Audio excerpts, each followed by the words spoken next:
The story begins with the rowdy son of a noble family who reigned in the academy like a king. However, due to his reckless actions, he was expelled from his family and dormitory. Ed Roth Taylor, or rather Taylor, is thrown out of the dormitory along with his belongings. The other students who once feared the tyrant are now relieved they won't see him next semester. Anyway, it's all his fault since he tried to cheat on the entrance exam. The problem is, the person who did that isn't the tyrant Taylor anymore. It's the protagonist of the story. He ends up entering the game The Failed Swordsman, where typically you enter as an overpowered character, but our protagonist ends up in the body of a third-rate villain expelled from the dorms at the beginning of the game. Indignant with the situation, Taylor shouts that this is all unfair, claiming he always lived a simple and ungreedy life. However, the students nearby call him a scoundrel for saying that after what he did. The failed swordsman sits silently as he waits for the students to leave. Among his things, he picks up a mirror capable of showing his stats. Even though he's attending a magic academy, his intellect is dragging on the floor, and his stamina is so low it's pitiful. This was expected. He's a third-rate villain who only appears to be beaten up. Why you bully me? The protagonist tries to remember what happens to Ed in the game. In the post-credits, it's shown that his fate is to become a beggar, wandering the streets. This leaves the MC completely shaken as he's now in the body of this beggar. Even though he doesn't know why he's possessing this body, he's determined not to let this be his end. The school is practically a city located on Mount Arkan. To escape the prying eyes of other students, he ends up in the underdeveloped forest. As it took him quite a while to get there, he had time to understand his current situation well. Even though Taylor has been expelled from his family and dorm, he hasn't been expelled from the school, which is extremely important since Sylvania is a top-tier academy, and as long as you graduate, you'll have a guaranteed future. Since the game is set in the academy, he can use his knowledge of future events to his advantage. Once he graduates, he can have a comfortable and lazy life. His main objective is graduation, but as this is a top-tier academy, the tuition is also very expensive. Without family support, his only option is to try to get a scholarship, but his stats are too low even for that. Before thinking about tuition, there are 3 more urgent things to worry about: shelter, clothing, and food. At least he won't need to worry about clothing since he has plenty in his suitcase. The problem lies with the other 2. He has nowhere to sleep at night, and thanks to his horrible reputation, it's impossible to get a job. His only option is to stay in the forest for now. At least he won't die of thirst since there's a stream nearby. There are 10 days left until the start of classes, during which time he'll become fit to attend this school. Surprisingly, Taylor can use windblade magic. However, since his stamina is terrible, even cutting a few pieces of wood leaves him extremely tired, and with tiredness, hunger only increases. When he was younger, his grandfather said he ate tree bark when there was no food. He lights a fire with magic and uses a chalice as a pot to heat it. Up close, it looks like chicken breast, but when he puts it in his mouth and eats, he vomits immediately afterward. After starving for a day and vomiting for 2, he concludes that wood should only be used in building shelters. The first step is to gather 4 supports for the cabin, but it's really difficult alone. He ends up falling due to the weight of the wood but uses all his strength to lift it and quickly tie them together. Even though he finds it wasteful, Taylor uses his clothes to cover the ground. After a whole day, he manages to finish the makeshift cabin. A system message appears congratulating him on creating a basic shelter. The beggar, who is extremely tired, says that the creation system is luckily working. Lived his life as a noble, so perhaps he didn't know he had more talent with his hands than with magic. To aid in hunting, he crafts a simple harpoon and tries to catch some fish in the lake. Probably his determination is the only thing driving him after so many days without eating. Taylor manages to catch 2 fish and fry them using his ignition magic. But when he finally goes to enjoy his meal, he notices someone approaching. One of the main characters and also the person who left Taylor in this situation, Princess Phonia. Ed Roth Taylor was a villain who used his noble status to hit on the protagonist's childhood friend, but clearly ended up beaten. In retaliation, he maliciously tried to manipulate the protagonist's entrance exam to get him expelled, but was caught in the act by the princess. Due to her insight ability, she can detect the lies and conspiracies of her target. Ed was in a pitiful state trying to invent lies, but was exposed by the princess. As we already know, he was eventually expelled from the dormitories, and now he has encountered the worst possible person at the worst time. Phonia approaches, asking why he hasn't been expelled yet. Taylor replies that he was expelled from the dormitories but is still a student of the academy. The princess is brief and tells him to leave immediately since she can't stand shameless people like him in this school. She continues to insult the beggar in every possible way, and she spends so much time doing so that his fish, which took 3 days to catch, ends up burning. Even though he's concerned about the fish, the girl in front of him is a bigger problem, as she really has the influence to expel him. Taylor mentions that the sun will set soon and asks why a princess who is usually protected by her soldiers is walking alone in an isolated forest. Fumiya thinks he's trying to threaten her and automatically prepares for combat. However, the protagonist kneels and says he's actually thanking the princess. Obviously, she doesn't believe his words, but her ability to detect lies perceives that he's telling the truth. Recalling the story's lore, the Roth-Taylor family used their name and influence to conduct human experiments in search of eternal life. Eventually, they were captured and executed, but as Ed was disowned, any connection with the family was severed. He may die of starvation or cold, but he won't be executed. Talking to the princess, all his words must be true, as getting caught lying is game over, or rather, life over. Analyzing the timeline, the reason the princess is alone, dressed plainly, and walking in the forest is definitely due to the class leveling test. In the game, this is a mission set by Professor Glass to find magical pearls hidden in the forest. The protagonist mentions that Professor Glass can be a bit perverse, and knowing the noble Princess Phonia, he must be aiming for the best class, but without her help, she will never make it into Class A. The MC says that in the south of the forest, under a giant tree, there will be a small gift he left there. When Fumiya approaches, she finds a small magic pearl. When he met Ed, he was definitely a liar and charlatan, but the tailor now spoke the truth. The next day, the class placement test finally ended. The professor instructs them to show the pearls they obtained. Some students with bright looks on their faces show the things they managed to find, but they are all placed in Class F. Glass explains that those who found pearls with low magical power are the only ones who reached Class A, and only 3 succeeded. Jigsaw the wild wolf, Lortel the redhead, and lastly the person who found the pearl in the guardian tree. That pearl had extraordinarily high magical power, so that person will be placed at the top of the class. Meanwhile, the protagonist, who had his lunch burned, now doesn't even have the strength to use a spear, and ends up improvising a fishing rod. In the game's story, since she was young, Princess Phonia saw through flattery and sophistry, so she developed the innate ability that doesn't allow anyone to lie to her. For this reason, Taylor had no choice but to speak the truth. In the original, the reason the proud princess began to be called the Princess of Love was because she failed the leveling test and fell to Class F. If the present princess succeeded and reached Class A, then the information he has from the game becomes useless. At this moment, we find out that the one promoted to the top of the class was not the princess, but the sleepy mage, Lucy Merrill. Fumiya knew that Ed was telling the truth about the pearl even before going to get it, so why didn't she pass the test? First of all, why did the princess hide her identity? She was embarrassed by the special treatment she would receive, so she decided to prove to herself that she could do everything alone. For this reason, she decided not to take the pearl as it would be something she didn't achieve alone. The title of Princess of Love she will receive in the future is not an attribute or ability. It is something gained by treading a fair path. Even though he baited her, he knew that the princess wouldn't accept the gift. While thinking about this, Taylor finally catches a fish after a few hours. Our future beggar has to start running early in the morning to make it to school on time, but in the future, every drop of sweat and effort put into the academy will be worth it. The opening ceremony finally begins, and the students can enjoy the food while listening to the speech. Our protagonist can hear whispers of people speaking ill of him, but none of it matters, as he can finally enjoy a good meal. Some girls nearby are impressed that the person who looked pitiful during the entrance exam eats in such a polite manner, while the girl with pink hair says he seems strange somehow, as if he were a completely different person. Today is the first day of classes in Sylvania. The teachers give an enthusiastic lecture welcoming the new students, while Taylor almost got expelled on the first day. Phonia talked about him to the dean, but judging by the smile of that grumpy old man, she must not have said anything bad. Still, it's better to be careful so that the original story doesn't change. Due to living in the forest, the protagonist ended up acquiring survival skills, which he literally uses for his survival, even being able to hunt small animals. During the hunt, the MC ends up encountering the girl with pink hair. She is Janica Faylover, the top student of the second year, and one of the main characters. As soon as she detects the protagonist's presence, she asks if he's the funny guy Merylda was talking about, quickly appearing in front of him and introducing herself. Janica says that this forest is the territory of a high-ranking spirit named Merylda, and she ended up saying some things about the unwanted visitor who lives there. Upon hearing the phrase unwanted visitor, the protagonist feels worried since he cut down several trees and killed animals, but Janica tells him not to worry since that's the natural order of things. Taylor is relieved that even a huge wild wolf has a good heart, making Janica realize something. She extends her hands and shows a forest spirit that signed a contract, but Taylor can't see anything. Taylor thinks that if he wants to be friends with Janica, he just needs to intervene at the right time, but decides to step away, saying that he can't see spirits and that he only came there in search of food, leaving shortly afterward. The best option now is to follow the original plot plot. Only then can he gain informational advantage. Besides, Jenica is someone he should never get close to. Seeing Taylor leave, she tells Merylda that he really is a fascinating guy and apparently really can't see spirits, but wonders how he knew that the guardian of the forest was a giant wild wolf. Jenica is also sad since she tried to be kind, but Ed was only dry in his responses. But Jenica hasn't given up on winning him over and says she'll have other opportunities to see him. Meanwhile, we realize the hard life the protagonist is living. The distance from his cabin to the school is extremely long. Even leaving in the early morning and running at full speed, he almost always arrives late. To study, he uses a burnt stick and a stone slab. On the way home, he has to wash his sweaty clothes daily and still check several other things for the next day. Because of this, he only sleeps 4 hours, but that's not what's really bothering him. It's Jenica who has been following him all day. She asks how he noticed, but it would be stranger if he hadn't noticed. Taylor threatens, asking if she doesn't know who he is. The worst villain there is, the liar and swindler, Ed Rothstaler. That's the judgment other people make of him, but Jenica doesn't know him yet. This phrase reminds the protagonist what kind of character she is. Someone who seems naive and foolish on the outside, but knowing what awaits her in the future, it's simply impossible to respond to her with a refreshing smile on his face. Since Jenica Faylover will become the leader of the first act, even though she's the only person who still smiles at Rothstaler, he'll need to push her away somehow. The protagonist says his life is a mess and he's been rejected by his family, so he asks to borrow money from her. Every year, Jenica receives a scholarship for being the top student, but that doesn't just mean her excellence in academics. As she's from a poor background, the only way to enroll and advance in school is with that scholarship. Jana's only weakness is money, so unfortunately, she has to refuse his request, even though that was his main goal. 3 days later, Taylor still feels bad for what he did, but it's better than getting involved with important characters and changing the main story. The problem is he's a magnet for important characters. When he goes to enter his tent, simply the most powerful genie in the game, Lucy Merrill, is sleeping in his cabin. She wakes up complaining that he's so noisy she can't sleep, but when the protagonist asks what he did, Lucy responds that she's not talking to him, but rather the wolf the size of a house behind him. She says that the guardian keeps saying incessantly to Taylor to save Jenica at all costs. Even though she says this and points to where he is, the protagonist still can't see anything. In fact, the biggest problem now is her. Like a beautiful lazy person, Lucy goes back to sleep, so Taylor ends up realizing how she got there. Even though she's small, Lucy can use her magic to leap like a kangaroo, always looking for the best spots to take a nap. This camp is deep in the forest, where there's no one around, so it ends up being the perfect place to sleep. The next day, Taylor realizes he must do something about Lucy while she sleeps. The girl is casting advanced spells and floating. It's also dangerous for her to stay there too long since it can distort the original plot. Taylor manages to set up a rope trap to catch small carnivores, but Lucy deactivates the trap by taking the dried meat to eat. He knows he can't beat her, but there's a strategy. The MC comments that the castle maids were looking for her. Upon hearing this, Lucy immediately says she has something urgent to do and flees. There was information that everyone ignored. Lucy hates the dormitory maids who take care of her like mothers. Thanks to this information, he finally managed to get rid of another main character. As he went out into the forest with an axe in hand, Taylor thought that the fact that she stayed at the camp for 2 days hadn't changed anything in the original story, but he realized he was wrong. A few days later, the MC observes the joint combat training mission. It's literally a combat exercise simulation aimed at reducing lethality, so fighters use fake weapons and mages use basic elemental magic. Above all, in this class is when all the important characters appear, from Princess Phonia to the lazy Lucy. Even so, the most important character in this event is the protagonist, who coincidentally is also named Taylor. So to differentiate him from our protagonist, we'll call him the failed protagonist. The next fight is his. Taylor already knew that everyone from the first year would win the matches and ended up not paying much attention. In fact, the only thing he had to pay attention to was Jenica coming to talk to him. Ed is impressed that even after experiencing that pathetic person asking for money, she still manages to be extremely excited like a puppy showing the match list. The protagonist obviously isn't interested, but Jenica asks if he doesn't want to know who he's fighting against. At this moment, Taylor experiences true terror. At this point in the story, Ed Rothstaler had already been expelled, so he didn't participate in the tournament. Things get worse when he sees who his opponent will be. It's simply a main character, Princess Phomia. Before worrying about the beating he's going to take, he hears the guy with the megaphone say that the next fight is for the failed protagonist, this getting him extremely excited to see her. In fact, at this moment it doesn't matter who Taylor is going to fight against. Although he has lived as a failed protagonist for a long time, in the game there are thousands of endings, and all of them are extremely difficult. so Taylor hopes the failed one will win and achieve the best ending. The problem is that his opponent, Lucy Merrill, hasn't appeared yet, leaving the future beggar extremely worried. Luckily, he realizes that she's sleeping on the reserve podium and goes there telling her to go fight. If the fight is cancelled because she's lazy, it will be a big problem for the story, as this is the first time the failed protagonist wields a sword. In the original story, even though he was born to be a swordsman, he never held a sword. During this fight, the failed one will cut Lucy's magic and quickly get close. Lucy will be surprised by his speed and will use intermediate level electric magic, being disqualified and making the failed protagonist the first to defeat her. However, what happens in the fight is the total opposite. With just one spell, Lucy throws the protagonist out of the ring, leaving him extremely injured. His story is of a failed person who exceeds other people's expectations, even though everyone drew premature conclusions about his match. The failed protagonist manages to get up and face adversity. As in the original, he quickly advances towards Lucy. Taylor thinks this is the moment he'll use lightning magic, but this time she stops the blow using wind magic, throwing the failed one away. Taylor is totally shocked, realizing that the original story has changed. While seeing the failed one leave the arena, he thinks that leaving him alone will definitely be a problem. The wind protection Lucy used is a magic contained through the contract with the high-class wine spirit Merylda. According to the scenarios, Lucy and Merylda are separate entities. However, because of the 2 days she spent in his cabin, she ended up signing a contract and became stronger because of it. As their names and the princesses are called for the duel, Taylor rushes over to the failed protagonist, completely ignoring Fonia, who's in his way. In this fight, the failed protagonist was supposed to win and gain confidence in his sword, but in the end he lost because of the existence of a character that shouldn't even exist. Taylor shouts for him not to feel down since his fight was amazing. If the failed protagonist's heart is broken, there's a chance our protagonist will need to work harder on the story. Then we see a bit of Fonia's past. The first person to discover her talent was Emperor Kloll. This ability wasn't given by a god or anything like that. It was something she created as a means of protection. But even though she could see through people, there was still a horrendous abyss in her eyes. The prota asked her to take it easy, while the people around, hearing him shouting to the failed protagonist, think he was just trying to make fun of someone who just lost. Even agreeing with what people say about Roth Taylor, and knowing he was a liar to the end in the past, she knows that despair was genuine. Then the combat begins. Fonia says that our MC confuses her and intends to come to a conclusion with this duel. Knowing that the only magics Ed can use are fire and wind, she starts with a water ball and wonders how he will react to it. Her goal in this fight is to forget everything and have a great battle, but the reality is that the protagonist is hit by the magic without doing anything. The princess, who was expecting a great battle, is confused, while Taylor is lying on the ground like Yansha, quickly assuming defeat to avoid getting beaten up anymore. The other students start laughing at him, since he ended up being worse than the failed protagonist. While getting up, Taylor says it was a good fight and he learned a lot, but the princess finds it strange that since he stepped onto the stage, she didn't make eye contact at any moment. First of all, he was never interested in the duel. As he runs through the corridors, we understand why the protagonist lost on purpose. He simply tried to act as an extra, and also the most important thing now is to find out where the failed one went, since if the world's protagonist gives up now, his life as a rich vagabond will derail. Before he can find him, he's stopped by the princess who followed him running. She's pissed off because he didn't even try to win the duel. Her head is already involved in many problems and he's just another one of those problems. When Taylor realizes she already has so much repressed frustration, he approaches telling her to calm down since there's no need to get so worked up. When she finally comes to her senses, she's embarrassed by the things she said, telling him to forget it. The beggar takes the opportunity to hit the road, but she keeps talking about what it was like living in a palace all this time and decides to ask one last question. Fumiya questions if he knows about the dark side of the Roth Taylor, and the reason why he bothered the failed MC is because he needed to be expelled from the family. Even though she's almost entirely wrong, her deduction was accurate about the Roth Taylor family, but the protagonist says he has no idea what she's talking about since it's still too early to investigate them. This only makes the princess even angrier since logically it doesn't make sense for him to be rooting for the failed one when he tried to get him expelled a while ago. Our Pinocchio decides to just ignore all the questions and respond with lies, even knowing he would be detected, making Fonia even more pissed off. Since she has no evidence to prove what she's saying, she calms down and clears the way for him to go deal with what he needs. As he's leaving, Taylor feels a bit guilty. She's already so involved with the main story and still has to deal with one more headache because of him. Taylor says that the burdens he carries couldn't be compared to those of a princess, but sometimes she needs to relax a bit. This isn't the palace where she needs to worry about everyone, it's Sylvania Academy. Throughout Throughout her life, Phonia saw through others, but this was the first time someone saw through her. The MC wasted a lot of time in this conversation. If he's not quick, his life as a vagabond, or rather, the whole world could end. But before he can approach the failed one, he's stopped by his childhood friend. She says that the protagonist is already going through tough times and doesn't need him to bother him. The failed one also gets up, asking why he's still at the school. At this moment, Taylor realizes something he had forgotten. As much as he's a failure, he has a fighting spirit that never falters no matter how strong his opponent is. While he fought against the princess, the person who ran away without looking back was Ayla Triss, who comforted him after the defeat. The failed protagonist asks if Ed has something to discuss with him. Taylor realizes that as long as Ayla is by his side, he won't need to work so hard, so he just decides to leave, saying that the protagonist is good with swords, different from him. To be honest, Taylor thought the failed one would do his job as the game's protagonist and do all the heavy lifting, but now he feels relieved, as the character he lived alongside for so long is still fine. Even so, it's not like the other characters are going to start liking him out of nowhere. Taylor keeps going to the door until he sees an explosion in the training field. Originally, everyone should witness this while they're in their seats, the fight of the gold Loratel's daughter and the spiritual witch Janica. Even so, the failed one and his friend are watching the scene. Taylor hopes he observes the combat well, since his first ordeal is approaching. Episode 1's boss, Janica failover. After the combat, people surround her as she was the only one to defeat the new students. Janica becomes quite happy and thanks everyone, but ends up seeing the girl she just defeated being taken away totally injured and feeling extremely bad about it. Unlike the original, Lucy defeated the protagonist, and all the attention that should have been given to him went to Janica. She already has many friends, but this incident made things even more frantic, which might actually be good for our little Tarzan, as he won't see her for a while. 2 weeks have passed since combat training. Without the main characters, he can focus on studying and survival. Even his stats, which were horrible, have improved a bit, but it's still too early to be lazy. At this moment, Janica appears in the forest, embarrassed to see the protagonist almost naked, but Taylor says it's her fault for suddenly showing up. While sitting by the fireplace, Ed asks why she keeps coming back there. Janica says it's comfortable like an ultra-secret base, and also would like to ask him for some advice. The protagonist, in his monstrous shape, asks what advice. She says he probably didn't see since he left before her battle, but she ended up hurting someone. In fact, Taylor knows that his opponent used a forbidden intermediate level spell, but that doesn't matter to kind-hearted Janica, who still thinks she may have overreacted. She asks if she should apologize, although her friends stop her, saying it was her opponent who erred first. But Taylor is different and tells her to do what she thinks is right. Janica is the lovely and cheerful second-year student. Everyone loves her because of this. If she has any self-criticism, people will always be on her side and encourage her, but Janica knows that even though someone is always protecting her, it doesn't erase the mistakes that were made. As she expected, Ed never stands unconditionally by her side. Taylor says he can't do anything if she's offended, but in reality, it's the total opposite. She wasn't offended by it at all. As innocent as Janica may seem, she actually understands people quite well. When the protagonist asked for money, she understood that he was indirectly telling her not to get too close, but it's precisely this side of Ed that strangely makes him comfortable to be around. The next day, we see that the protagonist has a serious problem. The failed swordsman game is considered a masterpiece, but few people have seen its true ending. As it is a multiple-choice game, there are several bad routes, and there is a character known as the beginner killer, as all encounters with her at the beginning of the game result in death. And this same person is chasing the protagonist everywhere. The daughter of gold, Loratel Kelchin. Loratel is designated as a hidden heroine. Unlike the princess, she's treated as a villain from the start, but her true face is only revealed in the second half of the story. At the moment you understand her loneliness and anguish, players are forced to choose between her and the princess. But our protagonist is not the protagonist of this story, and he bolts without speaking to her. Of course, the Gold's daughter won't let him go so easily. Loratel says Ed is a great inspiration, as even under difficult circumstances, he continues to strive. If you take away the fact that he's arrogant and egocentric, he really is someone to admire. Before leaving again, she offers 3 gold coins to hear her request. As Ed has been close to Janica recently, the mercenary would like him to help her make friends with her. 3 gold coins are really tempting, as it's the earnings of a whole month for some, but the protagonist is not a sellout, so he approaches and asks if the Gold's daughter also buys connections with money. Loratel puts the coins in Taylor's pocket, practically confirming his question. This money-obsessed fox realized she would enter into a political war with the princess for control of the academy, so she has already started to win allies. Taylor offers a handshake. Loratel thinks she managed to buy Ed. As for people who have been rich all their lives, a moment of poverty is enough to crush their hearts. But it's exactly those small coins that lead their lives to ruins. Attacking the unemployed is supposed to be very easy and simple, or that's how it should have been. But the protagonist returns the 3 gold coins, gaining Loratel's attention. Of course, he's not happy with it at all. If he had taken the coins, his life would have been a little easier. But the downsides of being caught between the noob destroyer and the beautiful boss are much more frightening. That night, Loratel didn't feel humiliated by Ed's obvious rejection. After the conversation, she understood the pros and cons, and as a perfect businesswoman, she won't miss any opportunity within her reach. In fact, her plan is to turn Janica into one of her allies. Loratel apologizes for what happened in the joint combat. Janica asks how her wound is since she still feels bad. The mercenary thinks about manipulating her using her guilt, but is surprised by Janica asking how her conversation with Taylor went. Even though she says not to talk about others' personal lives, spirits are first-rate gossips, so she ends up hearing about most of the conversations in the north of the forest. Janica comes close and says that sincerity cannot be bought with money, and she prefers Taylor's approach in that sense. Anyway, she goes to her room saying she still has a lot of work to do and apologizes for hurting her so much during combat training. Loratel is somewhat disappointed that all her attempts to get allies didn't work out, but something also catches her attention. For some reason, Janica seemed to be at her limit. At the camp, the protagonist lays out all his clothes neatly, but Lucy, who was passing by, says the place stinks and uses magic that explodes, throwing his clothes everywhere. But something catches Taylor's attention before he gets annoyed. The senior maid from Sylvania's best dorm, Belle Maya. Coincidentally, she was also the person responsible for expelling Roth Taylor. Ed tries to explain what he's doing there, but the maid already knows because of Janica, but certainly didn't expect him to be living like Tarzan. Taylor couldn't take his eyes off the basket Belle was carrying. The maids are a group of elite women trained for household chores. Inside the basket, she carries the best ingredients she collected in the forest. Taylor tries to remember if she's an important character for the story, while Belle says there's no need to be so formal, but upon remembering that she has no impact on the main lore, the protagonist says he could never underestimate a maid who's always working hard. He thinks there shouldn't be a problem with extra characters becoming friends, and after a while of flattery, he managed to hear explanations about various edible fruits and mushrooms. 2 of his creations were also completed, and to relax a bit, he starts heating up tea in the chalice. His fire magic and wine blade have reached level 10 from how much he uses them. The tea finally gets ready, and he can enjoy a beautiful sunset while drinking his tea. Taylor feels like he's starting to have fun with all this, until something falls from the sky, exploding his camp. It is heavily thrown back, while Lucy says something almost killed her. The MC is confused since she is one of the most powerful people in the world, but the person who threatened her life was Belle Maya. Of course, all this wasn't for nothing. Lucy skipped class again, so Belle was just doing her job and disciplining her. But when Lucy realized she was going to get beaten up badly, she teleported as far away as possible. Taylor, who's already mad at her for destroying his cabin, gives her a smack on the head, saying she ruined everything, but realizes the smack hurt more than it should have. Lucy says because of the teleport, her magic is drained, so he takes the opportunity to get back at her. Taylor now goes to the library. As he's tired of living like a beggar, he seeks knowledge to build a real cabin. A girl approaches saying it's time to close the library, and notices he's been studying hard. Elka says she sees people studying so diligently as motivation for her to study too, introducing herself and asking our protagonist's name. As soon as he introduces himself as Ed Roth Taylor, the girl is shocked. This is a familiar reaction since his fame precedes him, but she says he's different from what the rumors say, and that rumors shouldn't be trusted. Elka says she also knows someone as sincere as our beggar, and that she'll be rooting for him from now on. She leaves saying she needs to go back to her dorm until a huge earthquake comes, knocking the bookshelf on top of her. The end of episode 1 and also the fight against the boss has begun. It's been 2 hours since the disaster began. The kids gather at the camp, while Ayla explains that this is a spiritual summoning magic, or rather, a magic to summon a high-ranking dark spirit, Glaskin. The princess says this is bad news, as the only person who can summon so many spirits is the best second-year student, Janica Failover. Everyone falls silent when she says this, as everyone there knows Janica's potential. The only one who steps forward and is willing to stop her is the failed protagonist. He says for now, the spirits can't leave the barrier, but they're alone to deal with this. Alvira says if everyone there puts their hands together, they might be able to defeat a high-level spirit, but the coward Clebius is not at all in favor of this, as even if they manage to defeat the intermediate spirits and subdue the boss, they still have to face Janica herself, and to make matters worse, there are 2 high-level spirits there. Alvira wonders if she really did all this alone, even though she's powerful, manifesting a high-ranking spirit and controlling several at the same time should be quite difficult. Ayla says that's probably the power of Velosfer when it comes to evil spirits. They are the ones who really control the link. Jixu says that chatting won't help at all. They have to act, and the person who will decide what they have to do is precisely Princess Phonia. When everyone is looking, waiting for her decision, she remembers the protagonist's words and decides to go face her in an hour, but only the best students from each year will be able to go. Another student comes with a report. Audrey's hall and the potion warehouse are protesting and probably won't join the fight. Suddenly a student arrives saying a librarian's apprentice and a second-year student are trapped in the library. Phonia asks their names and finds out the girl is Elka Islan. As soon as she hears the name of her childhood friend, Jixu heads towards the library to rescue her, but the Daughter of Gold and the princess say the library is too far away and they need his strength now. The princess asks who the other student is there, but the girl hesitates to speak, making Jixu angry and asks what she's hiding. As soon as she hears the name Ed Rothtailor, Jixu's expression changes. The girl says he stayed there late into the night and didn't have the courage to send him away, so she asked Elka to do it. Everyone there knows what kind of guy Rothtailor is, leaving Jixu even more pissed, but Phonia needs him in the attack and asks to have a little faith in Ed. Everyone there is paralyzed after hearing what the princess said. Rothtailor is such a big jerk that even if she used all the words in the world to convince them, it wouldn't be enough to convince them, so Jixu sets off to find his friend. Some medium-level spirits try to block his path, but they are easily defeated. He is filled with pure hatred, thinking that if Rothtailor does anything to his friend, he'll beat him right there. Jixu's past is literally the phrase from poverty to wealth. He lived in distant savannas that even the power of the kingdom couldn't reach. There was the world where survival was of the fittest until the end of the day. Jixu is a descendant of nomadic peoples, but when he reached adulthood he was separated from his family and lived alone like a lone wolf, doing everything possible to survive as a true beast. But one day, a young girl asked his name and said he looked like a wolf walking on two legs. At that moment, Jixu realized he wasn't a lone wolf, but a cub abandoned by the pack. After that day, Elka's father accepted Jixu into the family. Pursuing the fast pace of civilized life made wilderness become a distant memory. The wolf cub became a man, but if it's to protect her, the man will once again become a beast. The reason for all this is because of the rumors about Rothtailor, a cheater who harasses freshmen. Jixu runs quickly through the school corridors. Seeing Rothtailor sitting on the floor, totally injured, he asks where Elka is while Ed says she's in the literature room. When Jixu enters, his friend is fine, sleeping peacefully. All his worries vanish for a moment. Looking around a bit, he notices several bookshelves surrounding her as if they were trying to protect her. The curtains are also drawn to block the spirits from seeing her, and even a note is written on the board warning her not to leave. Realizing that the blood on Elka's jacket is not hers, leaves him with only one choice, the one who sacrificed his body to protect her, Ed Rothtailor. 3 hours ago, when the shells started falling, Taylor managed to save Elka thanks to his daily strength training. He finds it strange that the epilogue of episode 1 is happening earlier than expected, but hopes that the failed protagonist and the other characters can handle it on their own. Of course, he can't just stand idly by. After all, time is of the essence, so he starts building a barricade around Elka to protect himself from the spirits. But at that moment, he realizes something. What makes Janika's powers special are her strong mastery of spiritual understanding and spiritual connection to Taylor. These are impossible knowledge to acquire since he can't see spirits, but since all the spirits summoned by Janika are materialized, this might be his perfect opportunity to increase his experience. After the battle, his spiritual magic skills have risen considerably, but still not enough to secure a contract with the spirit. At this moment, Jixu appears carrying Elka and asks what he's doing there. The protagonist simply responds that he was training, but obviously the wolf boy doesn't believe his words. Now he understands what kind of human being Rothtailor is, thanking him for saving his friend and that he will repay this debt at any cost. The friendship between Elka and Jixu was of little importance to appear in the main scene, so it ended up being forgotten. Even so, this man is a friend of the failed protagonist who trusted him from the beginning to the end of the story. It says he probably ran out of the student center, but now that he has confirmed his friend's safety, he must return to battle and help Taylor. Jixu is a little confused with Rothtailor sending him to help Taylor McClure and asks why he considers him so much. Ed explains that it's not a matter of consideration. The failed protagonist has the elemental cutting ability that is the only one that can harm that monster, so Jixu thanks for the advice and leaves. The protagonist thinks that now that he is given advice, the story should unfold like the original, but the fact that Jixu is still not the failed protagonist's best friend is strange. In the original, the protagonist learns the elemental move by training with Jixu, but since the end of Act 1 happened too early, there wasn't even a chance for that scene to happen. This also means that without the elemental elemental cut, no one in that group will be able to cause any damage to Tarkin. Because of his mistake, the whole original plot is crumbling. At the student center, Jigsaw apologizes for the delay and says he will pay for his mistakes. But the princess says that even if he had been there, they would have lost anyway. Everyone is extremely injured since the first attempt failed. The guard says that if they want to invade again, they will need to wait for reinforcements. Thonia is very worried about what will happen since luckily they managed to retreat from the battle. Her guard and the best first-year student were injured. Now she doesn't even know if there is a way out. At this moment of despair, someone arrives saying they shouldn't waste time going after Tarkin. Judging by the progress of the summoning rituals, soon it will be complete, and the best choice now is to split the team in two. Messing with the main story was the last thing he wanted to do, but now Taylor has no choice. Clevius asks if he's making some kind of joke, but Jigsaw, who is now on Taylor's team, tells him to shut up. The protagonist says they need to get through the fire spirit Tarkin. The problem is that Tarkin has an impenetrable defense, so his plan is for one group to attract his attention while the other passes to subdue Janica. Loretel says that's a terrible idea since they only managed to escape by sheer luck, and if the group attracting attention fails, things could go very wrong. But Taylor says they should only be assessing the risk if there was another option. Then Loretel says that the real problem is who will be part of the attraction group, as it is practically the Suicide Squad. The failed protagonist, being a good protagonist who likes to put himself in danger, says he wants to go, but Taylor refuses, saying that he will be needed in combat. In fact, they're seeing all this wrong. The attraction group won't die, and they also don't need to be divided equally. Only he, Clevius, and Loretel are enough to attract Tarkin. The two obviously don't want to participate in this, especially Clevius, who hates Roth Taylor because of his reputation, even not understanding his intentions. The princess decides to follow his idea and divide the team into two, the team of powerful characters and the Suicide Squad. As a precaution, she asks that none of them die, while all teams set out for their goals. In the hallway of the building, Taylor just tells them to follow his orders and everything will be fine. As they advance, the MC is sure they will win, even telling Clevius not to worry so much. As fearful and lacking in confidence as he is one of the strongest when it comes to combat. Clevius realizes that Roth Taylor is full of confidence and begins to think that there really is a way to win, since the only thing they need to do is to attract the attention of that giant lizard. He had only decided to join this team because the princess's firm attitude convinced him, but realizing he's not alone in this, he can gather a bit more courage to face his fears. Cletus approaches the lizard, which is already preparing an attack, but when he asks Ed what he has to do, the two simply vanish, leaving him alone to face the lizard. Desperately, Cletus starts to flee and shout that they were traitors. Loretel is outside listening, remembering the protagonist's words. As Cletus advances alone, Taylor tells her to leave. Loretel asks if in the end he'd always planned to sacrifice Cletus, but Ed says he's not a sacrifice. As much as it may not seem like it, he is one of the best students at the academy. Moreover, her most important function will be hers, since she is in charge of ensuring a path for the entry of the subjugation group and delivering a critical blow to Tarkan. As she prepares the spell, she thinks that one really shouldn't trust rumors. Ed knew that everyone might hesitate and doubt themselves, but Loretel is different and tells her to just blow everything up when the subjugation group arrives. Loretel asks what they are doing and orders them to enter to subdue the boss. She remembers that during combat training she ended up blowing up the ceiling of the hall. Perhaps that's why Taylor had left this function to her, and begins to find him quite interesting. As the subjugation group advances, Loretel remembers her other function. Cletus continues to desperately flee from the giant lizard and shouting that if he survives, he will kill both of them. The mercenary prepares the spell and remembers the protagonist's words. Even if they manage to attract Tarkan, they can't let him roam around the school, as that would destroy everything. The only way is to trap him, and for that, they first need to deal with his mana-resistant shell. Of course, Taylor already has a plan. While he runs up the stairs of the building, Loretel says that he was really right, and that without the elemental cut, it is impossible for anyone from the raid to defeat Tarkan. Arriving on the balcony of the castle, Taylor knows that what they need to defeat Tarkan is enormous firepower, and it has become clear who will use it to achieve that power. As he holds Lucy, Taylor is really angry, wondering how she can sleep in this chaos. Thanks to the destruction of the shelter, she had nowhere to sleep, so she returned to the place where she used to take a nap. Probably Belle's irritation is a strategy to take Lucy out of the scene, making her spend all her mana and fall asleep. The little witch ends up waking up after smelling dried meat. Taylor just throws all the food that was in the bag into her mouth and prepares to throw her at the giant lizard. Thanks to the exercises he did surviving in the jungle, his strength is enough to throw Lucy at high speed towards Tarkan as if it were a bomb. She explodes, releasing all her power at once. While the protagonist is almost dragged by the impact. He remains firm looking at the lizard, since this is the most important moment. Tarkin is a high-level fire spirit that has a shell capable of withstanding anything, but after being hit by Lucy's high-ranking magic, his shell is shattered. Knowing that now his attacks can cause damage, Taylor decides to take advantage of the opportunity to get as much XP as he can by delivering the last hit. Before that, we see Janika's story. Because of her talents, she always received a lot of love from her mother, who was proud to have her as a daughter. In school, this love and pride continued, as people could trust her for anything. Because of that, the pressure to meet their expectations weighed on Janika's shoulders. Seeing that everyone is there, she thinks she should greet them with a smile on her face as always. But who is really controlling her actions is not her, but the giant demon behind her. Realizing that the main fight must have already started, the protagonist just decides to leave it to them and continues on his goal. He tells Lortel that it would be great if Lucy had killed the lizard, but it doesn't matter, since they will end it themselves. Lortel asks how they will do that since she launched 2 ice spells, but nothing happened. The best way to kill the lizard is by cutting its throat, and since her ice magic is not suitable for cuts, he will need to do that. Lortel asks if it's not better to leave that to Claudius, but changes her mind as soon as she looks at him. Taylor will take responsibility for killing him, and just wants her to be able to stop his movements once. As he advances, he says he will be betting his life on her, but asks her not to consider it a bet, but an investment. As she prepares the spell, Lortel says she liked him much more than the princess who is acting like a monarch just because she is of royal lineage, and also intending to bet her life on it. Claudius can't stand to flee anymore, so Taylor advances to the lizard. Seeing the monster preparing the spell, he begins to understand why Claudius was so afraid. Even so, he continues to advance while preparing his wind blade, but before reaching the boss, something catches his attention. Gaskin's right arm appears in the sky, which means that the failed protagonist group entered the boss's final phase, and that things are going as expected, but the timing is not good since such a scene would attract anyone's attention. While facing Tarkin's magic, Lortel's attack hits him at the last second. Even in the midst of such turmoil, she makes no mistakes. The same goes for our protagonist, who used this skill thousands of times. The maximum level wind blade pierces Tarkin's neck, finally defeating him. Of course, he wasn't the only victorious one. The failed protagonist advances to the right hand, completely cutting it off. Due to the explosion, he is thrown away now with completely white hair. Even being a failure, he is really the protagonist of this story. Meanwhile, Taylor sees the sky crack, finalizing the end of this battle. Lortel says she has met many people who claim to risk their lives, but they were all cowards. Looking at Ed's empty expression, she asks what the problem is since they just went through the life or death crisis, and decides to introduce herself formally once again. They shake hands, but when Ed looks at her hand, the 3 golden threads are there. This time she managed to catch him off guard and says she now owes him a favor. Taylor is worried if she will really keep in touch since he doesn't want to get involved. Who comes to talk to him is the failed protagonist. Even though he doesn't like Roth Taylor, a debt is still a debt, and thanks him for saving them. Claudius, who is still angry, tells him not to show respect to someone like him since he almost died because of his betrayal, but everyone tells him to shut up. The princess also thanks him and says she can recommend him to the student council, but Taylor says there's no need since it was Lucy who truly helped defeat Tarkin and the failed one who defeated Glaskin. The alchemist asks if he's throwing away the credits out of shame, but Jigsaw tells her to be more respectful to her seniors. Seeing this scene, the protagonist is happy since he can see all the main characters at once. After all, each one there is playing their role in this world. The failed protagonist grows stronger with each approval, and his childhood friend grows stronger alongside him. The princess eventually accepts her fate as a monarch and matures slowly. Jigsaw finds his own path amidst civilization. Claudius gains a little more self-confidence while Alvera realizes that life is not just fun. They were all main characters who had their own roles to play, and in the end, they all received a trophy called success. Knowing this, he stepped back and went to look for something that couldn't be seen during the course of the game. On the stage where the confrontation took place, there is a locker where Lucy used to nap during exercises. Taylor always felt there was something wrong with that, so he needed to go there to confirm. Backstage, who was hiding inside the locker after the confrontation was Janica. He remembers the conversation he had with Lortel. The last time she talked to Janica, she managed to see a little of her room. In every corner, there were beautiful gifts symbolizing people's sincerity and gratitude. The problem is that there were so many that there was no space to put a book on that huge table. Her wall was full of stickers and notes that weighed on her like stones. The solution to that was simple: to store the countless gifts and remove the stickers from the wall. But Janica became obsessed with the fact that she had to honor the goodwill and sincerity she received. Needless to say, what she did was reckless, so Velosfer took advantage of the darkness and managed to control her. Due to the failed protagonist, losing to Lucy and her being seen as the heroine. This part of the story accelerated much more than it should have. The reason the failed one lost was due to Lucy's contract with Merilda. This only happened because she went to take a nap in a cabin in the forest, and the one who built that cabin was a character who shouldn't even be at the school. Janica tries to appear relaxed and says that inside that box is cozier than she expected. She certainly didn't expect Taylor to find her so quickly, since she's about to burst into tears right now. The protagonist remembers the wolf's request to save Janica. Perhaps Merilda asked him to do that precisely because he was the only person to distance himself from her. In the end, his attempt to make a contract with the auto-rank spirit failed, even after studying and training magic late into the night every day, always smiling at his family, friends, and teachers. She certainly went through many difficult moments in secret. Taylor doesn't know how comforting those words can be, but says she has certainly worked hard to get there. At the top of the stage, there is a proud parade of the main characters, where they are applauded and praised. Behind the stage, it is dark and silent. The villain of the first act leaves the stage as soon as the main characters move forward, even though he has witnessed the conclusion of the first act countless times. This is the first time he really manages to see everything. Since his spiritual abilities are at their maximum, he can see all the spirits surrounding Janica. All the spirits, including Merilda, seem satisfied with his action. Now, 10 days have passed since Janica's trial. She acknowledged all her mistakes and declared that she would accept the punishment willingly. However, the students and teachers expressed their support for her. In the second trial, the princess says that she could not be judged for attempted murder, as she was being controlled by an evil spirit and did not do it consciously. Even Lortel showed up to resolve the damage suffered, making the commercial association fully compensate for the restoration of the academy. Of course, it was not for free, since she got a contract that held the ordering fees on school supplies. The result of all this was that Janica's expulsion was revoked. Everyone was extremely happy. Her friends noticed her sadness and prepared a big celebration tea for Janica. She still seems a bit down, but her friends will avoid talking about anything related to the incident and try not to bother her. The problem is that when the two go to talk to Janica, she asks what the difference is between liking and loving someone. The two are startled, asking why she suddenly said that, but Janica replies that a friend has recurring dreams of a knight riding a white horse. The two get married and live happily ever after. Anis asks what else this friend said. Janica replies that when she looked in any corner of the room, she could see the person's face in her mind. Realizing the situation, Anis runs away as fast as possible, leaving her friend behind. She knows she needs to approach this slowly to avoid hurting her extremely delicate friend's heart, and also so that other people don't find out about Janica Feylover's secret love. She decides to say that liking or hating someone is a confusing feeling, and also that this is not the best time to be honest with her emotions. Besides, it is better to handle these matters delicately, since it would not be good for her reputation if other people found out. Janica thanks her for the advice and says she needs to return to the main hall to report her suspension. Her friend managed to relax completely since she avoided the explosion of a bomb at the school. Our protagonist, who saved money tirelessly, managed to spend a little due to the suspension of fees and bought a toolkit. As he returns to the camp, he meets Janica, even though he had to avoid her all this time. Now that the first act is over, she's just a supporting character, and he sees no problem in starting to socialize. However, as soon as he speaks, Janica hides behind a tree and runs away, unable to be honest with her feelings. Taylor finds it impressive how he managed to make a good and friendly person lose her composure, but he can't dwell on that too much since he's busy. Finally, it's time to leave the shack and build a real cabin to live in. On the first day, he chose the location to build the cabin. By the third day, he managed to gather the necessary wood for it. By the sixth day, he paused wood collecting since the semester results were announced. Apart from practical classes, all his grades were extremely high. An observation is that Janica continued to ignore him, while her friends looked at him as if to tell him not to approach her. After 18 days, the woodworking is almost complete, and since the holidays began, he could invest all his time in building the cabin. Lucy continued to fall into traps, making him think he should stop using dried meat as bait. On the 27th day, Bella Maya came to deliver herbs and mushrooms to him, but when she asked how things were with Janica, she was confused when Taylor said she might be hating him. On the 30th day, the cabin construction is going wrong. Unfortunately, our protagonist doesn't have Lloyd Frontra's knowledge and once again encountered a group of Janica's friends, but she fled when their eyes met, while her friend seemed to have noticed something. On the 37th day, Jigsaw came to help him. He said the failed protagonist is really a nice guy, as he had said, and after 45 days, he finally finished building the cabin. There was nothing on the floor and walls, but at least there was a roof, and if he closed the door, not even an insect could get in. Our protagonist went from being a beggar to a country bumpkin, and while resting, he heard a noise coming from the ceiling. When he went outside, inside to see what it was, he found Lucy taking a nap. At that moment, Janica appeared, greeting him. A few hours earlier, Belle mentioned the cabin that Taylor was building in the middle of the forest, and when she saw it for the first time, she found it more impressive than expected and wanted to go inside to see what it was like. She said it's extremely natural to see a cabin in the forest and want to go inside to see what it's like. In short, she's manipulating Janica to take the first step with Taylor. She then said she was passing by and was curious about the cabin, wanting to see what it's like inside. The protagonist finds it strange that the spirits didn't tell her about it, but Janica said they mentioned it briefly. In fact, they gave detailed descriptions of how Ed built the cabin, mainly talking about the muscles in his body, but she swears she didn't spy on him and knows all the details of how he's been living. Even though it's just a wooden cabin, the protagonist invites her to see how it is. Then finally, evening comes, and Janica says she owes a lot to everyone else, especially to Fumiya, Lortel, and all the others who helped by lending money for the tuition. Taylor says she shouldn't worry about paying back the debts since it's a generalization to think that you have to pay what you owe. Unfortunately, she can't understand that the incident happened because the weight of all that sincerity from others pressed on her. Even though so many people invested in her, Janica decided to move from state-of-the-art facilities to old-fashioned ones just because she wanted to owe a little less to others. But the Dex Hall is a shared room for at least 8 students. Living with so many envious looks would be like chaining Janica to a prison. Looking at her now, Taylor knows that in the end, none of her implicit problems were solved, but he says that if she decides to isolate herself, she can come by any time since it won't be a bother. She is very happy with that, and also says that if one day he is overwhelmed, he can ask her for help, as when that happens, she will help him at all costs. Taylor looks at the sky thinking about how overwhelmed he would be. The second semester is approaching, and with it the beginning of Act 2. A grimoire kept inside the school will cause a great storm that will devour the entire academy, and probably Lortel will do it. Nevertheless, the protagonist says he will never be overwhelmed, as it's not him who will have to go through difficult times, but the game's protagonist. In the story of the failed swordsman, the honor students of Ophelis Hall have a life as nobles almost guaranteed since they gained several advantages, but that's precisely the problem because of a period of heavy rain and a rule of the academy that only the students of Ophelis Hall were benefited. The inferior students of Dex Hall began to get frustrated by that, and eventually the repressed feelings of these students exploded into a rebellion. Of course, this didn't happen out of nowhere. Lortel instigated all this. The merchant contacted a representative of the inferior students and made him start the mess in the academy. Willain was an expert in provoking and manipulating others and already had a justification, so it was easy. A proposal was made to change this situation, but just the idea that the academy would have to accept the proposal was enough to enrage the common students, who made the situation big and showy after attacking Ophelis Hall. All those extremely expensive things were burned, causing a great cost to the school. The academy, which was already in a difficult situation due to the last incident, will be forced to sell the most important thing to them, the sealed sage's grimoire. Lortel watches the rainy sky, remembering her days of poverty. She knows that in this land of learning, there is plenty of light, but because of that light, she can see the dirty darkness in it. At this moment, the only thing she wants is someone the same, a disgusting person who lives like a gutter rat. During the revolution, the students shout for their rights, and throughout all this confusion, there are some main characters. The first is the intermediate boss of the first floor, Toto, the deceiver. The failed protagonist ended up beating him up, and thanks to that, he was bribed by Lortel. His role was to dominate the new maid who protects the first floor and open the hall, letting all the other students in. Toto is a character who doesn't play such an important role, as his only function is to delay the main character and his friends. However, the role that was originally for Toto is now being played by Ed Roth Taylor, who has just become an intermediate boss. To explain how this happened, we need to go back 2 days. While hunting for his meal, the protagonist realizes again that Ed Roth Taylor's body really has no talent when it comes to combat skills, even forcing himself to use the bow every time he hunts. His proficiency with the bow is completely ridiculous, and to make matters worse, he realizes that with each passing day, he receives more visits to his camp, and he lives quite far from the school. Of these frequent visits, 3 of them are worth mentioning. The first is the lazy mage, who usually comes to visit him at random times and bothers him with stupid questions. The second is someone he's genuinely glad to receive. Janica always shows up with some treats and ends up teaching him how to do household chores. His gratitude for her knows no bounds, even if occasionally she seems a bit out of the ordinary. Taylor had to explain this to mention the third visitor, the daughter of gold, and the person who is the black veil of the second act. She's probably trying to gather people who will be useful. Taylor intends to simply ignore her, but Lortel says she didn't intend to call him either. However, since Toto is unconscious, she had to resort to it. it. When the protagonist hears that something happened differently from the normal scenario, he immediately asks what happened to Toto. In fact, during the discussion with the failed protagonist, Toto ended up saying that he was worse than Ed Rothtailor, so he received a punch from Jigsaw, who was angry with his words. Loretal says the job is simple. He just has to grab the key to the hall and open it from the inside for the students to enter. Of course, Taylor doesn't support this idea and says that several other students could do it, but the mercenary practically says she only approached him because of his crappy reputation. Knowing he was expelled from the hall, Loretel thinks Taylor must be angry and wants to get back at the academy. However, the protagonist says he's not at all interested in doing that, but whether he likes it or not, he has to make the main story progress normally, and he'll also earn 20 gold coins for doing so. While protecting himself from the rain, the protagonist knows that this strategy of ruining the academy's finances is complete madness. However, because of this, a new group that rivals the princesses will appear. Mercantilism will fight with the student association to see who dominates the school. In fact, what matters is who the failed protagonist will choose, as that will be the winning side. When that happens, our beggar will join the side that's closest to winning, since he also needs to survive. At that moment, Janica arrives, drying herself from the rain. She finds Ed really amazing for being able to live there even with these rainy days, and says that if he needs anything, he just has to tell her, and she'll help him with pleasure. Since she decided to move to a smaller room, she'll have to throw away many of her things, and to avoid wasting them, she would like him to accept them. Janica is like a little puppy, talking about all the things she can bring, while the protagonist says he would gladly accept. Janica also asks if Lucy does this often. The protagonist knows that these extraordinary powers didn't come for free. Due to her laziness, she had to deviate from her destiny, but on rainy days like this, it's impossible not to reflect on her life. However, Taylor doesn't care and simply tells him not to pay attention to her. He remembers that Janica is still in Ophelis Hall, and when it is invaded, the protection room will be activated, locking the students in their rooms. So, to avoid any danger to her, Taylor asks her to wait for him tomorrow around 9 o'clock at night in the Rose Garden in front of the hall. She gets quite excited, thinking it will be a date, and leaves extremely happy. The MC knows that around the beginning of the semester, the rains will stop, so he can enjoy sunny days again. In Ophelis Hall, while training, Jigsaw says he lacks posture and didn't expect his friend to get so angry over punching someone. He finishes exercising and looks out the window, seeing a hooded man entering the hall. Since his vision is sharp, he can identify that man as Rothtailor. The MC asks where the other maids are, and the newcomer answers that they are all in the meeting hall. She has also prepared the requested items in advance, and with all preparations ready, the occupation mission of Ophelis Hall begins. The students outside shout that they can't take this treatment anymore, while Willing continues instigating the discussion. Suddenly the gate opens, and all the students rush inside. Willing approaches to find out who Loretel bribed, but is surprised to see Rothtailor there. The protagonist pretends he always agreed with the things he shouted and saw him as a hero. Willing feels like an idiot for judging him based on rumors and starts to get emotional, but Taylor pushes him to the next floors and tells him he needs to continue leading everything. In fact, Willing will be the one to take the blame for all this, while the first floor maid took the opportunity to escape while the protection rooms are activated, trapping the students. Walking through the hall, the protagonist thinks everything is going according to the original scenario. Loretel appears and says it was a good idea to leave all this to him, as the academy staff will repress this invasion as soon as they arrive, so it's better for her to finish things before that. However, before leaving, Loretel asks an unexpected question, asking if our protagonist has ever killed someone. Taylor obviously says no, so Loretel says that she has never directly killed anyone either, but she crushed the lives of other people to survive. She lived her whole life betraying and being betrayed, leaving everyone who crossed her path in misery. Even knowing that a person like her doesn't deserve sympathy, she ends up asking if Ed sympathizes with someone like her. Ed says no, as you need to take responsibility for your decisions, and with a sympathetic look on her face, Loretel says he should do what he came to do since there isn't much time left. The protagonist sits in a chair, waiting for the story to unfold. Willing will lose control of the defense spells and transform into the boss of the 4th stage, while our Taylor just needs to sit there waiting for the failed protagonist to arrive and fight, stealing a little time. Meanwhile, in the Rose Garden, Janica finds it strange that a carriage is arriving so late at night, but decides to wait for Taylor since he left a note saying he would be late. In fact, she won't leave until Taylor arrives, although she feels guilty for following what he was doing through the spirits. All the people who arrived there were immediately reported, and coincidentally, most of them were women. Janica realizes that the flower clip she's wearing may have been a bad choice, and decides to go to her room to change it. Meanwhile, a group of 3 people approaches the hall. Alvera is worried about the herbs she left in her room and intends to go in to get them. The failed failed protagonist asks his friend to try to stop her since it's dangerous for the other students if she's angry. However, neither of them can do it, and Alvera kicks the door open. As soon as they enter, they find Roth Taylor sitting in a chair, analyzing all the destruction around him. Alvera asks if he will try to stop them from entering and questions whether he can actually do that since all three of them are powerful and Ed is just an amateur who can only use basic magic. The three prepare for battle. The failed protagonist asks why he's doing this and what's happening upstairs, but he doesn't get any answers. He advances toward Roth Taylor, who defends himself by throwing a chair. Of course, a chair won't be enough to stop a swordsman, but it buys enough time for him to prepare a spell. Alvera thinks he will aim for the swordsman, but Taylor aims upward and hits a pillar on the ceiling that almost falls on the failed protagonist. Before the smoke clears, Alvera is attacked with a wing blade that cuts the strap of her bag, causing all the magical ingredients to fall to the ground. Seeing Taylor so far away, she seizes the opportunity to retrieve her potions. In fact, this is exactly what he expected, and using his ignition to set the entire hall on fire, Alvera realizes that the battlefield has already been established and that Roth Taylor's judgments were quick and precise. Previously, Jigsaw had said he had high proficiency in magic, but in reality, it's as if he were a god of combat. The battle begins with Ruth Taylor against three students, and our protagonist showing who's in charge around here. Alvera, witnessing the situation against our protagonist. She may be the best alchemy student in the academy, but there's a small problem. Alchemists fight with magical tools or elixirs, and without them, their combat strength is almost zero. It's common for an alchemist to carry a ring or a magical necklace, but Alvera, thinking of herself as a genius, never considered having one. Seeing the protagonist's demeanor amid those flames, she contemplates the possibility that he premeditated the entire fight. The falling chandelier, the small openings he created to launch a fire barrier, all strategically planned to take her back. She can't believe that this guy, Ed Ruth Taylor, could have thought of all this. Alvera still has one last trick up her sleeve. As a final option, she pulls a magic orb from her pocket and summons a spirit beast, applying a fire resistance formula to it to make it furious and amplify its strength. Now, their mage is desperately searching for a spell to extinguish this fire and casts a spell with that in mind. However, a wind spell blocks her attempt, and then a gust of slicing wind almost causes damage. Taylor arrives at the last moment to defend against that attack and tells his friend to pull herself together. In magical theory, Isla's friend is incredible, but she lacks practical experience and is panicking in this situation. Taylor and Ruth Taylor know this, which is why the protagonist keeps targeting his spells at her, preventing Taylor from advancing toward the protagonist and landing a decisive blow. But at this moment, someone catches Taylor's attention. Alvera asks if he can get closer to the protagonist and also makes her attack with the monster rabbit. The villain finds himself trapped with the rabbit coming at him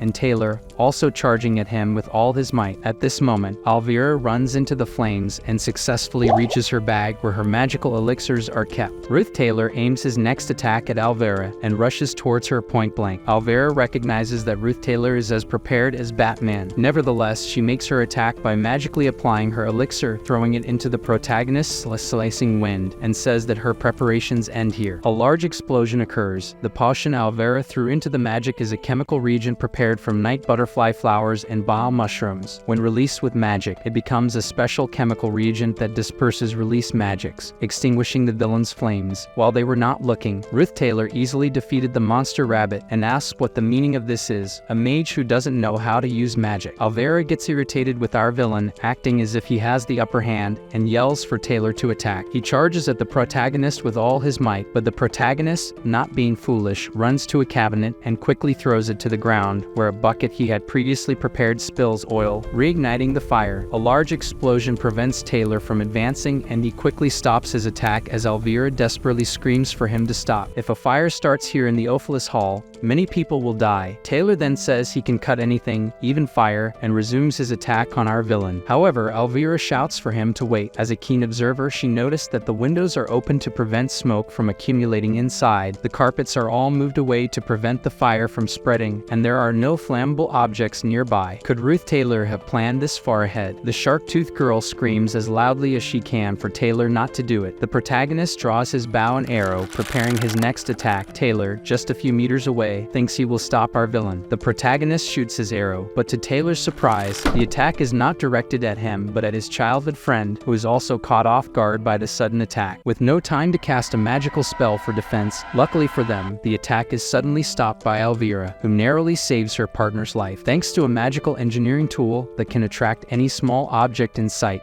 even from a distance, something about the arrow still catches her attention. To her surprise, the arrow was covered with cloth, so how did he plan to hurt someone like that? The more she thought about it, the more she began to sweat. She yells again for Taylor to stop going after the protagonist, because he must have another trick up his sleeve. Nonetheless, Taylor doesn't listen and charges furiously at our villain, and their swords clash. Our villain hears a sudden noise, exactly the sound the protagonist was waiting for as the second act of the Ophelis incident unfolds. This involves the second-floor boss, student Clebius, who enters in a panic, thinking everyone will die. With his objective achieved, he no longer needs to play the villain. Ruth Taylor lets out a slight sigh, thinking it's finally over. But there's no time for relief as Taylor lands a decisive blow, leaving him battered. Alvera is left speechless, seeing the protagonist's state, wondering what's wrong with him. Taylor goes to Ruth Taylor in desperation, asking if he's crazy and what his motives are for all this. Alvera feels nauseous, sensing that the protagonist was just toying with them during the fight. If Ruth Taylor really wanted to defeat them, he wouldn't have revealed himself and attacked after the chandelier fell, and yet he stood right in front of three people: a warrior, a mage, and an alchemist.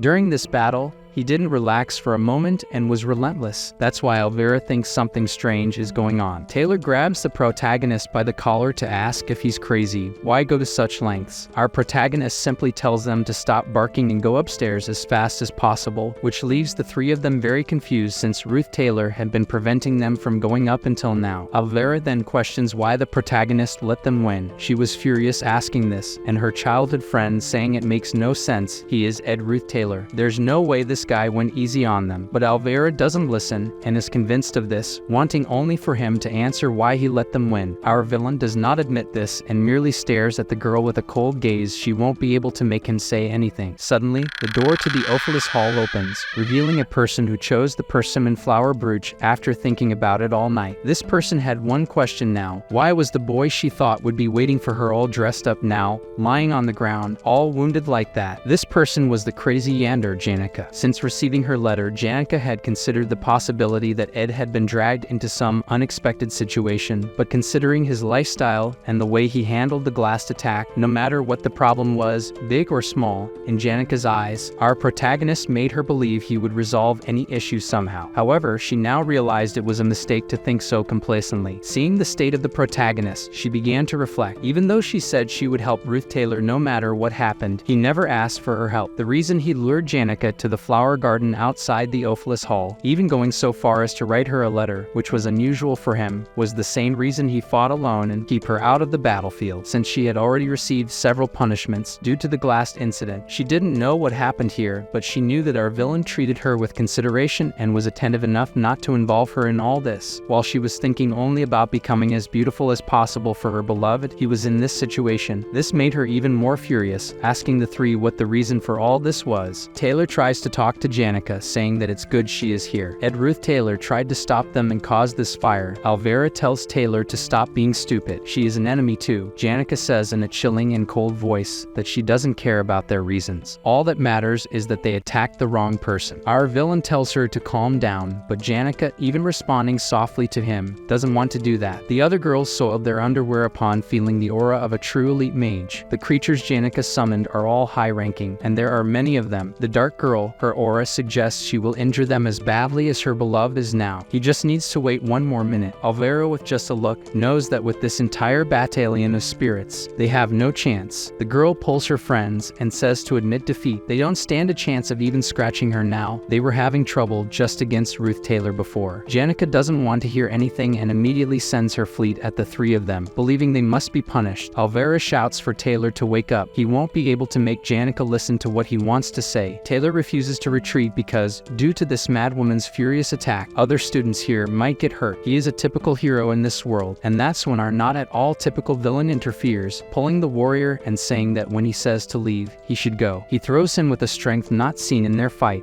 Ruth Taylor tells him to listen carefully. He will take care of Janica, and they must go up to the second floor as planned. Ayla is confused because up until now, the protagonist wanted to prevent them from going up, but he responds that he changed his mind. Alvera, indignant, says says he won't be able to deal with these spirits while injured like this, but quickly gets a slap on the head to snap her out of it. The protagonist tells her to grab her alchemy jars and go, and apologizes for tearing her bag earlier. She doesn't like taking orders, but she couldn't help but obey after such a handsome guy spoke to her that way. The three run to the second floor while the protagonist stays behind to face the crazed Janica, who is out of her mind. The beautiful girl was about to attack with everything she had until her eyes light up when her love approaches. Her heart felt that it was the protagonist coming towards her. Of course, the girl gets all concerned, telling him not to strain himself, that she will take care of the rest. He can explain everything later. First, she will end this chaos. Our villain raises his hand, thinking that this action is actually a sign of desperation, but that's not what Janica feels. The villain holds her by the shoulders and asks her to calm down with a smile. That dark look from moments before is now warm to such an extent that the previously crazy girl lets out a small moan at that moment. This is actually quite intimate for her. His large, warm hands are on her shoulders, and our villain insists on keeping them there, asking her to send her spirits away first. The strong wind in the room dissipates, and along with it, all the spirits are dispersed as well. The trio from before notice the change in the place and are shocked to see that he actually managed to stop that girl. He just gestures for them to go up quickly, as this girl stands no chance against him. The waifu that I know you all wanted in your lives calls out to her beloved, but our villain has no more strength left. Having accomplished his goal, he doesn't even have the energy to fall carefully, collapsing face first to the ground. The whole hall echoes with Janica's scream. After waking the man with that scream, she tries to understand the situation. She doesn't know what happened, but she remembers to be angry with those three for doing this to him. All she wants now is for him to promise to stop getting hurt like this, and of course, he does and thanks her. After all, he too would like to avoid suffering so much every time. He then gets up, thinking he did his job as the boss of the first floor.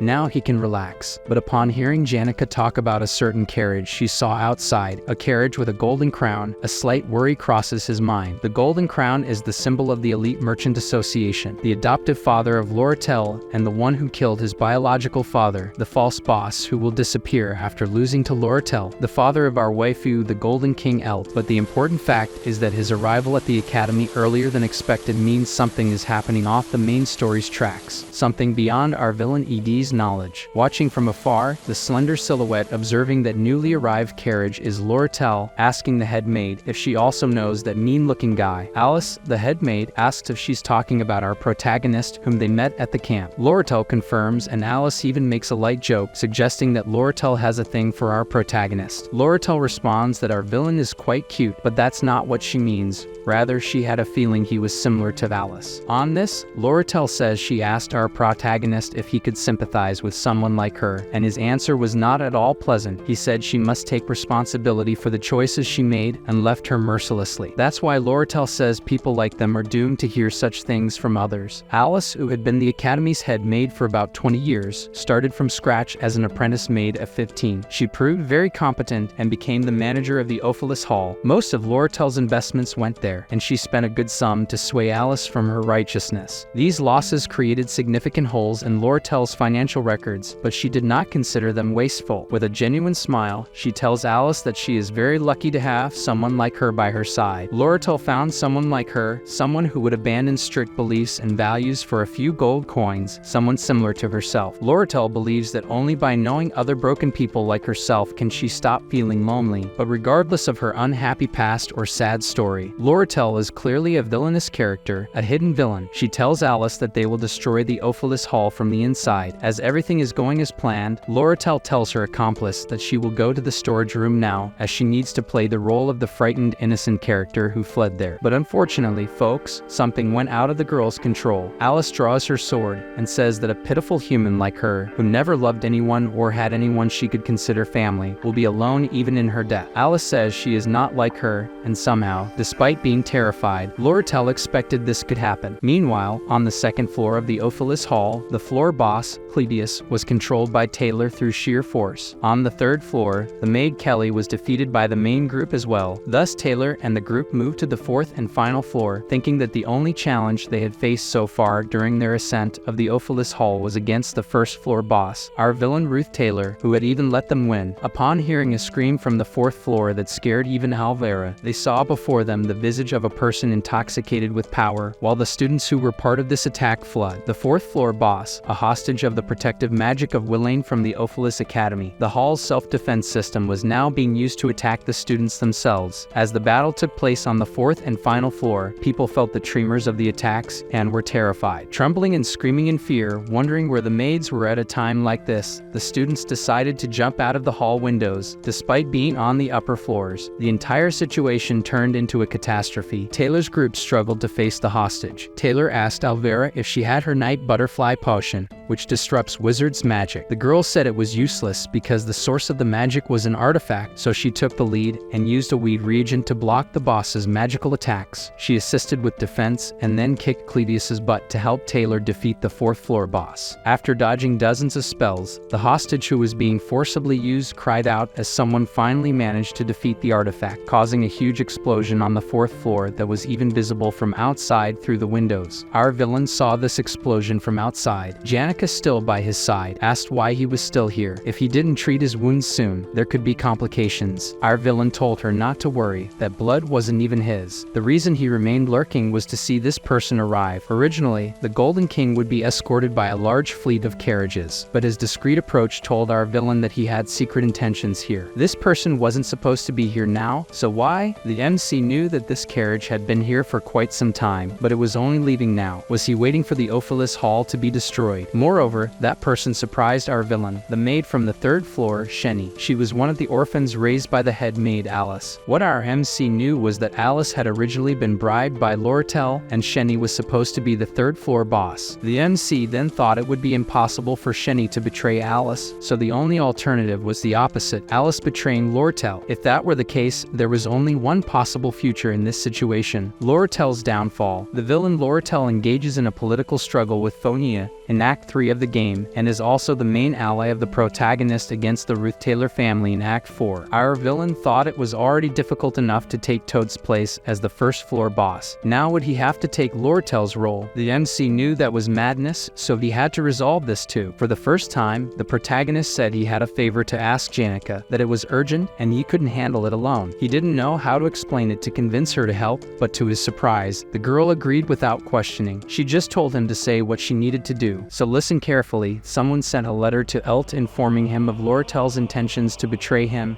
and take control of the mercantile industry, as she knew it was Elt who killed her biological parents. By revealing her plans, talking about the purchase of the sealed grimoire from the sage, which was just an excuse to lure Elt to the academy, and this was bait to stab him in the back. In that same letter, it was mentioned that certain factors led to the discovery of all this, and that now the sender of this letter is in possession of confidential documents that can prove Lortel's plot. However, since Lortel offered a large sum of money to the letter sender, unless a larger amount is offered, the sender of this letter will stand by Lortel. His reason is that he is losing his vision due to an accident and has almost completely lost his hearing, and this will be his last year as a maid in this academy. And to everyone's surprise, the sender of this letter is the head maid of the academy, Sylvania, who betrayed Lortel and went to the side of her greatest enemy, head maid Alice. The woman also mentions in the letter where the money should be sent if Elt accepts her agreements, with all this money being sent to the orphanages that Alice manages. I think here we can understand Alice's motivation when she said she is not like Lortel. Both played dirty, but Alice's motivation is different from the lonely waifu Lortel. What do you think about this? Did you predict this? I bet not. Alice placed the cold metal on her neck and told Lortel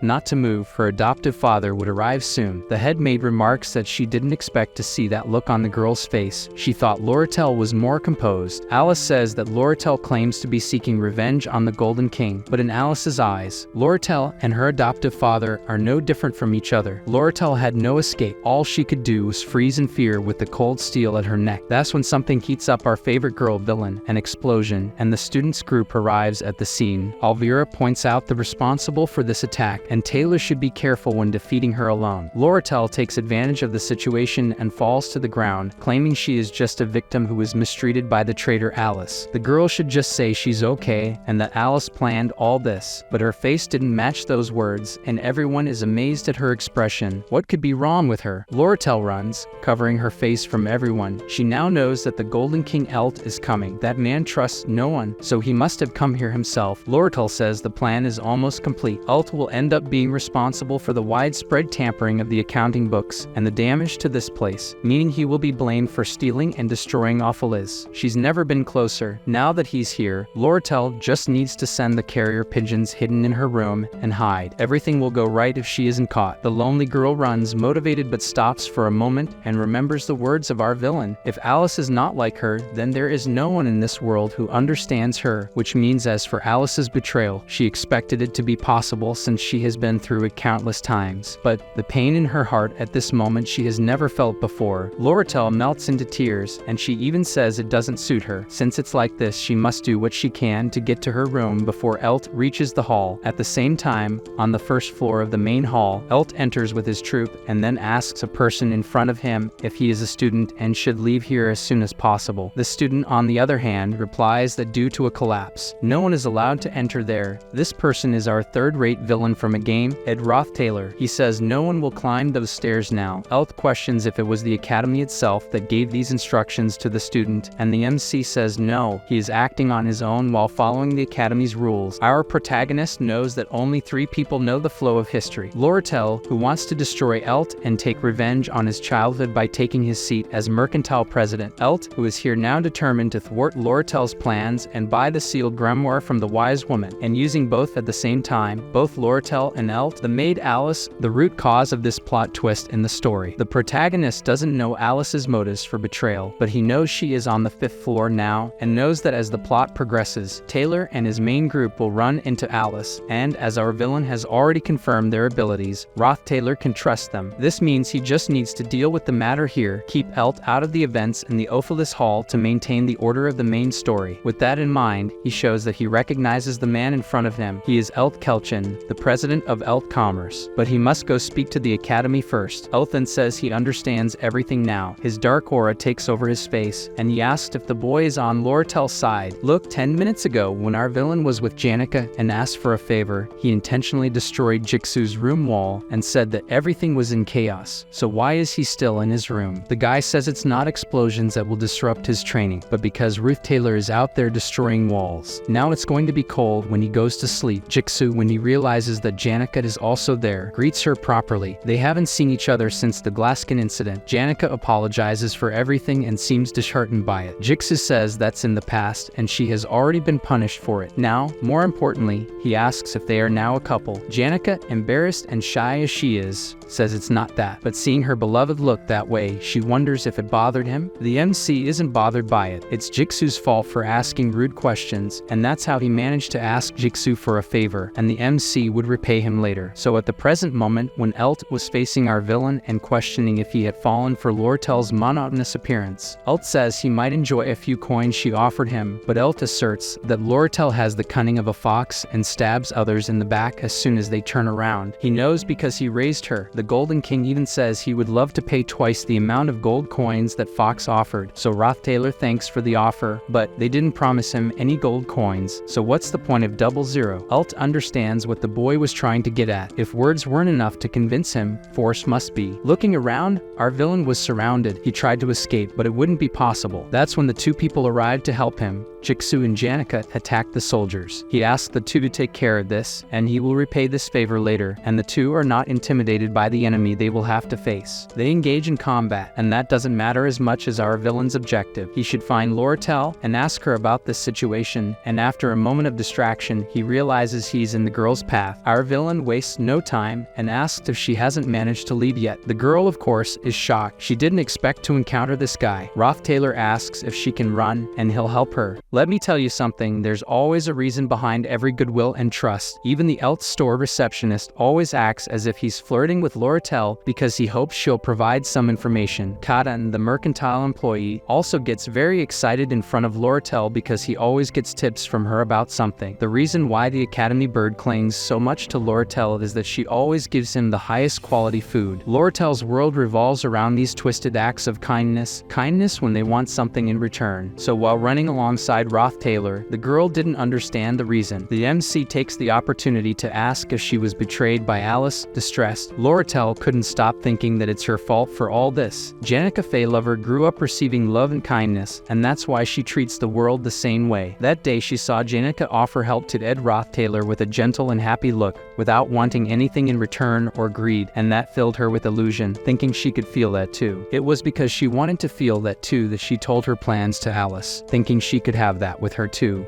But that humiliated her feelings once again. Loratel stops and thinks she shouldn't have tried to push away her dark and filthy side. And how could someone like her live such a romantic life? To get to the Ophelis Hall, she bribed 5 people: head maid Alice, twin maids Shenny and Kelly, lower student representative Willis, and fallen noble Ed. The twins joined Elt, so did Willis. Alice betrayed her, and now she knows what to expect from Ed too. So she apologizes, stopping her walk and wondering why she's saying this to him. Why? Because he's an ally. She tells Ed that she can no longer pay the 20 gold coins she promised before. As he can see, the situation at the moment is unstable. Internally, Loratel wonders why she's saying smart things to someone who isn't even on her side. The sad and melancholic girl is startled to hear the words, "And I asked." Ed grabs her arm and pulls her while saying he doesn't have time. If Eld catches her, her life will be over. If she wants to plan things for the future, first they have to get out of here. I know you guys understand that. At this moment he pulls the girl from the dark corridor forward where it is illuminated. It's beautiful to see that at this moment Loratel managed to feel goodwill and trust coming from someone. The girl thinks about something she never had, but she's sure there's always a reason for these people. If you don't see the reason behind people, you don't trust them. Loratel is silent for a few seconds when Ed asks her to tell him what's going on. After thinking it over 1,000 times, she decides to tell. Loratel reveals that this is the work of her father. She quickly explains everything about what happened and her father's intentions to monopolize the armor market to make a lot of money urgently. Ulf found someone who would buy the sealed grimoire of the sage for a good price, and then he sent Loratel to Sylvania Academy to find a way to steal. Our villain, after interrupting quite a bit, says he understands everything and doesn't need her to explain the rest. In manipulative commerce, merchants monopolize a cheap product in the market and artificially increase its price to negotiate among themselves, a classic method still used today by retailers to manipulate their prices. As prices continuously rise, consumers think that product will soon be unavailable, making them feel the need to buy it now. And if such products gathered so far are sold at this exact moment, an absurd amount of money can be obtained. But for such price manipulation to work, trust between merchants is necessary, and if you sell a product without the knowledge of the other, the price will drop instantly, just like in the stock markets. Elt desperately sold his shares to buy armor in bulk to monopolize their prices and make a lot of money at the right time. Loretel's plan was to be in touch with other merchants for years and bribe them to put the armor on sale when Elt wasn't at the merchant's headquarters. And that's why she made this plan, to lure Elt and make him lose all his power due to sudden loss. It then says it worked. Elt came to the academy, so all she has to do is send the message to the merchants to set the price of the armor. Right. Loratel wonders how the hell he managed to understand everything at once. She tells everything about how she will send this message to the merchant's headquarters. A carrier pigeon in her room has the message. Loratel also thinks her father is waiting for this and intends to capture her here to make the internal traders confess the whole plan. Our villain, after hearing everything, asks Loratel to listen carefully. From now on, she must remain hidden until it's all over. It says that if he were Elt, he would put people watching the 2 bridges leaving the city. Loratel must talk to the knight in the quarters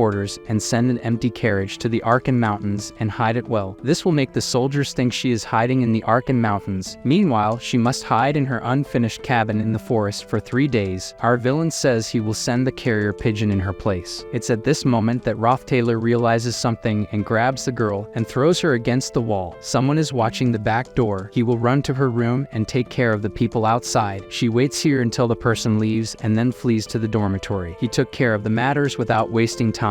Ed's actions and words made Loratel think she could trust him with everything. While the waifu was mesmerized by this moment, Ed questioned if the girl is in her right mind because she was out of it. The Loratel he knows isn't careless like this. All of this happened so quickly, and it might even work, but the girl desperately wants to understand why he's helping so much. Our villain didn't expect such a question now. How can he convince this girl now? It simply says there's no reason. He just felt he should help her and walked out the door. After closing the door, Loratel hears the rain falling outside and hitting the floor inside. The sound of the rain was loud, but something was even louder. Battles were happening throughout the building, but none of these noises were as loud as something inside her. Inside her chest, a machine was beating so hard that she could feel her chest trembling. Maybe she had just experienced love. Outside, the maid Sheni commented that she didn't expect that person to come out, saying it was unexpected. This person had been mistreated all the way there. Our protagonist thought that everything was now heading towards its end. Taylor and his group were at that moment facing what would be their greatest enemy, using swords and everything they had. This enemy was the head maid of the Sylvania Academy, Alice. Although she was strong, she couldn't defeat the young first-year student. And do you know why? Because he is the main character of this story. This is the final act of the third arc between Taylor and the powerful maid, while the fight between the main characters is happening upstairs in another location, almost as if behind the curtains while the big theater show is happening. Our villain Rothstaler is facing one of the head maid's apprentices. Rothstaler had many encounters to get there and is already running low on mana, being able to cast only 2 to 3 basic spells. However, there is no time to think, as the maid is already rushing at our villain with only one intention: to chop Rufus into pieces. However, Rothstaler easily dodges the first attack, as he already knew she would aim at his leg. With this, he blocks the maid's attack, who lifts her skirt, revealing a series of mini knives. But before she can use the weapons, our villain is quicker, disarming her completely and immobilizing her. Maid Sheni is devastated, unable to believe the impressive moves of our protagonist. He then uses his last resort to win this fight, his sharing ability, which allows him to share one of his abilities with his twin sister once a day. Oh, I hadn't mentioned before, but this is not the maid who was the mini-boss while Taylor and the group were climbing the stairs. It's her twin sister. The ability the sister took is a low-rank ability, telekinesis. The twin sister goes all out in the direction of our protagonist, hitting him because he didn't have time to dodge. Her attack was well executed, but since it was a basic ability and not so strong, Rothstaler didn't need to dodge completely, as the attacks only made minor cuts. In the meantime, he takes advantage of the perfect moment to immobilize her, kicking her mini knives away, and finally saying that it's over now. Applying his final blow, the maid screams, pleads, and struggles, saying she can't fail Alice, now begging Rothstaler to leave. The villain only responds that Alice will lose. Sheni responds that he knows nothing about Alice, knows nothing about her pain, her responsibilities, her battles. Even blind in one eye and sick in body, she faces that group of people. Shen asked Rothstaler if he knows how many orphans the head maid Alice has saved, revealing that she is also one of those orphans. Rothstaler sincerely thinks that he really doesn't know much about Alice. His only knowledge is that she will be defeated by Taylor that day. He knows nothing about her past. The only thing he knows is that, through Taylor's forces, she will fall while bravely fighting against the main characters of this work for a dirty reason, but with the best intentions, like a mother who would do anything for her children, blind, literally and figuratively. While this happens behind the scenes, Rothstaler hears the lament of that poor daughter begging to save her mother. Indeed, he doesn't know about this. His only response is that it doesn't matter to him. Despite his harsh words to Sheni, he even sympathizes with her pain. Sheni, in her last seconds of life, says she will never forgive him for siding with Lortel, calling him by name and taking her last breath, accompanied by her mother, who also passes away. Rothstaler thinks he really knows nothing about their past, wondering what that something he should know it is. But in the end, these are stories that neither I, nor you, nor the protagonist himself will ever know what they are. While the fight continues, Rothstaler drags Sheni's body and leaves it in a certain spot in the Ophilis Hall. Without time to think, he departs as quickly as possible to fulfill his objective because, whether he likes it or not, he reincarnated in the body of a third-rate villain in this game, and his only option is to survive. With that, the system notifies Rothstaler, informing him that he incapacitated maid Sheni, and that changes will occur. To our villain's surprise, he gains a new ability, pain resistance, increasing his resistance to exhaustion and pain for a period of time. However, there is no time to think about this, so he leaves as quickly as possible to fulfill his duty. Entering Lortel's room, Rothstaler sees various luxurious decorations, papers, and books piled on her desk. That room is the place where Lortel lived for a long time. Next to the bookshelf is a cage with a carrier pigeon. Rothstaler writes a message to the merchant headquarters, asking them to sell all the armor in their stock. With that, the carrier pigeon flies away, also carrying the end of this art. Sometime later, wounded and struggling to walk, Rothstaler is in the mountains, thinking that while Elf fights against Jixu and Janica, he will not be able to capture Lortel. Lortel, by carriage, should have already reached the mountains, and the carrier pigeon has already departed carrying the resolution of everything. Everything went according to plan. Now, Lortel just has to wait, and everything will be fine. But something catches the villain's attention. Lortel herself walks up to him, places placing her hand on her waist. This act makes Roth Sailor think of the possibility that, whether he likes it or not, the person in front of him is a villain, none other than the Golden Daughter, Loratel. This is the perfect setting to eliminate evidence, as only Roth Sailor knows her secrets. Loratel is a secret villain who controls everyone behind the scenes with her own hands, a true villain. Roth Sailor desperately thinks about what he can do to survive, but his body is already exhausted. Before he realizes it, Loratel is already in front of him, about to attack with a knife. To the villain's surprise, she uses the knife to cut his clothes and treat his wounds, asking why he had to hurt himself so much. Roth Sailor cannot understand what just happened. Loratel helps Roth Sailor walk to the cabin, heading to the fireplace. With teary eyes and a blush, she suggests they warm up together. Finally, they snuggle near the fire, talking about how everything turned out well. Loratel draws Roth Sailor's attention, saying she now owes him a great debt, asking what he thinks about that, and if he doesn't find it amazing to have such a debt with someone like her. Roth Sailor just ignores Loratel's flirtation, inflating his ego, and makes a light joke. He smiles and thanks her, saying he will never forget this. The protagonist asks for 20 gold coins to settle the debt, which makes Loratel smile slightly. However, the atmosphere changes suddenly when Loratel asks about Janica. Roth Sailor responds that yes, he and Janica are very close and that she is a great person. Loratel replies that yes, she agrees that Janica is a great person, a great classmate, and a respectful person with a big heart, always considering everyone around her. Roth Sailor asks about the sudden change of topic, and Loratel remains silent for a few seconds before responding that she is not a good person. I think she has villainous intentions towards our protagonist.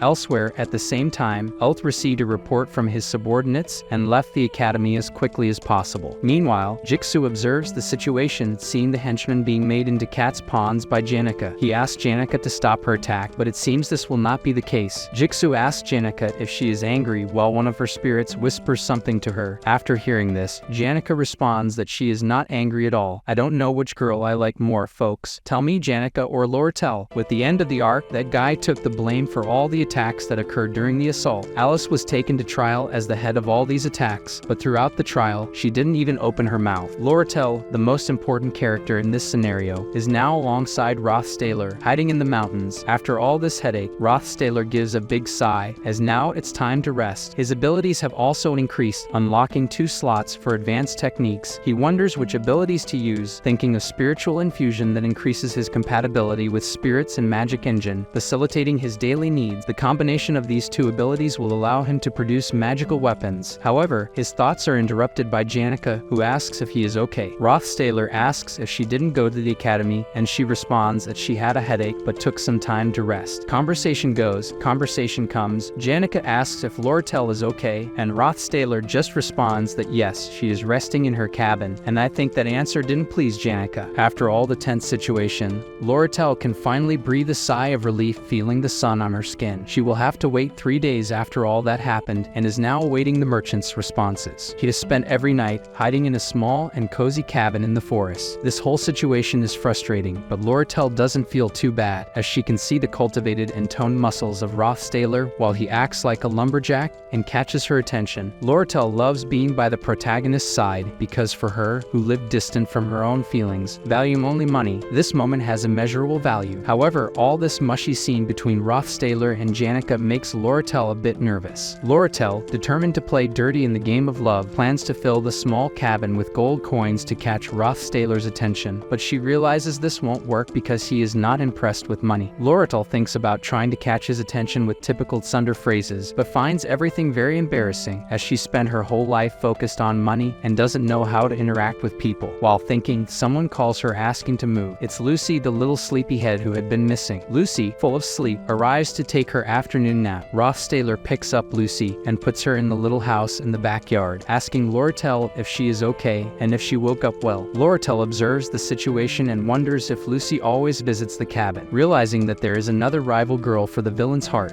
On the second morning during the retreat in the mountains, Loratel wakes up with a big smile and greets her visitor. Janica, despite the apparent smile, Janica has other thoughts, almost as if saying, "Stay away from my man." Lortel and Janica will have to endure this situation because Rothstaler is quite popular. While the protagonist works on building a brick for his fireplace, he decides it's time for lunch. During the lunch meeting, Lortel says she will pay Rothstaler for all the accommodation he is offering. The protagonist thinks about what she can give in return, and in the meantime, Janica watches these two, clearly jealous. Rothstaler unexpectedly asks Janica for a favor she is experienced in this area. Janica explains how to establish a contract with spirits, leaving Rothstaler surprised. A spirit reveals some confidential things about Janica, reveals that it was in charge of watching Ed before. She asked if he heard everything, and unfortunately for the girl, she was exposed. Lortel, noticing the tension, interrupts the conversation and tells Rothstaler that she will sell magical devices at a good price if he spends some time with her. Janica gets irritated and the two have a slight argument. Lortel wants Ed to spend more time with her, but Janica is determined not to lose space and fights for his attention too. Rothstaler, for his part, just watches the two and remains focused on his own goals, a true Sigma. A new person arrives at the scene, surprising everyone with their presence and interrupting the argument between Janica and Lortel. To everyone's surprise, this person is Belle Maya,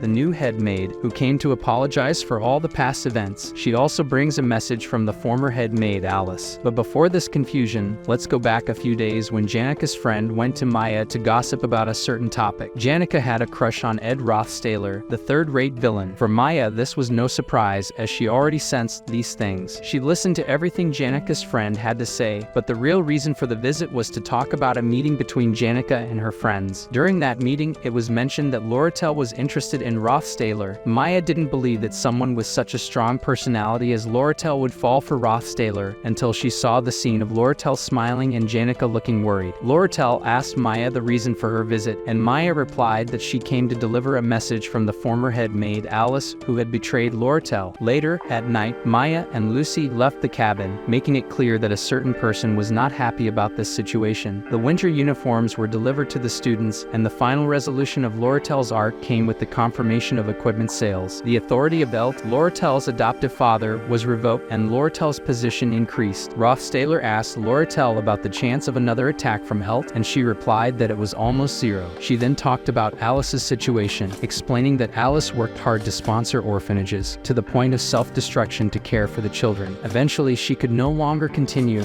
and gave her all for the plan, blindly followed by her maids. Lortel understood the reasons for Alice's betrayal, but in the mercantile world, sympathy doesn't exist, and any slip could be costly. Rothstaler gave Lortel a new perspective, asking her not to expose everything that happened behind the occupation of Awfulus Hall. Lortel smiled, keeping the letter she was carrying, and said that no one would know about the occupation. At the end of the retreat, Lortel prepared to leave, but before going, Ed gave her a torch and asked her to be careful. Lortel looked at him silently, surprised by Rothstaler's words, and commented that he seemed stronger. She adjusted his tie affectionately and said that he was still a simple student at Sylvania Academy. Pulling Rothstaler's collar, she gave him a passionate kiss, saying that he was becoming an attractive man, which caught the attention of other girls. Lortel thanked Rothstaler for his hospitality and told him to dream of her. Rothstaler, embarrassed, asked what she was talking about, and Lortel confidently replied that since he was so popular, she would make sure he was hers alone. She then said goodbye, stumbling and trying to hide her embarrassment, while Rothstaler watched her leave. Lortel's seductive skills were effective, and that night Rothstaler didn't sleep. Interpret that as you will. A while later, he reflected on everything that happened. He realized that his original plan of living a peaceful life without ambitions now seemed ridiculous and far from reality. With the arrival of autumn, in a certain tree in the middle of that beautiful forest, a girl surrounded by her spirits was alerted about a certain kiss between certain people, saying that she couldn't let things stay like this. She had already been warned that a certain person had a sweet and passionate kiss, and that the fox who stole the kiss knew well how to win people over. The girl, red with anger, asked what Rothstaler's reaction was after the kiss. Despite the hot kiss, Rothstaler's reaction was cold, which left her somewhat relieved, but her spirits encouraged her to go on the offensive, saying she shouldn't just feel relieved. Meanwhile, our villain was feeding his pet, Lucy, spicy food, which was cruel. He was training his skills and expanding the ingredients he could use, gradually increasing his status and dexterity. However, the biggest problem now was the lack of time, as with the start of classes, the time he had to develop his inventions was scarce. He used his time efficiently for his survival activities and to check the progress of future scenarios. Taylor was already part of the combat department, accompanied by his childhood friend, Princess Princess Fiona, both progressing well, but soon they would have a discussion with Lortel. Rothstaler was also keeping an eye on Lortel's situation, who was smitten with him, but now there was something more important to check. The next boss, Professor Glass, and he was having a meeting with his assistant Claire Elf. The girl came to say that there was something hidden about the attack on Ophelis Hall, and that there was another mind behind it. Glass, irritated, slammed the table and said he didn't want to hear theories and that she should find the culprit in 24 hours. She tried hard, and with all this responsibility on her shoulders, she found nothing, but upon checking the documents about that night many times, something caught the woman's attention, something strange about Ed Rothstaler. Then we return to our villain, who was talking to Lortel about promised magical devices. Lortel used all her charm to seduce him, but Rothstaler didn't pay much attention, which left her a bit frustrated, so she changed the subject and asked about his cabin, if it was ready. He said it was still missing a bit because things were a bit expensive for him. The girl didn't joke around when it came to money, and with that done, she climbed on the table and used all her beauty. Lortel asked if he liked the kiss from that day and said she saw him as a man wanting to use him. She said her help was for selfish reasons and that when she entered a battle, she entered to win. She admitted that she might not be able to contain herself and might attack him again. Lortel tried to maintain the appearance of a born negotiator but was embarrassed by her own advances. Later, Janica, super excited about Rufus' classes, advised him to focus on his magic and form a spiritual connection. Rothstaler made a summoning and established a connection with a low-rank spirit called Mug. The little Mug was motivated to serve Rothstaler. Janica explained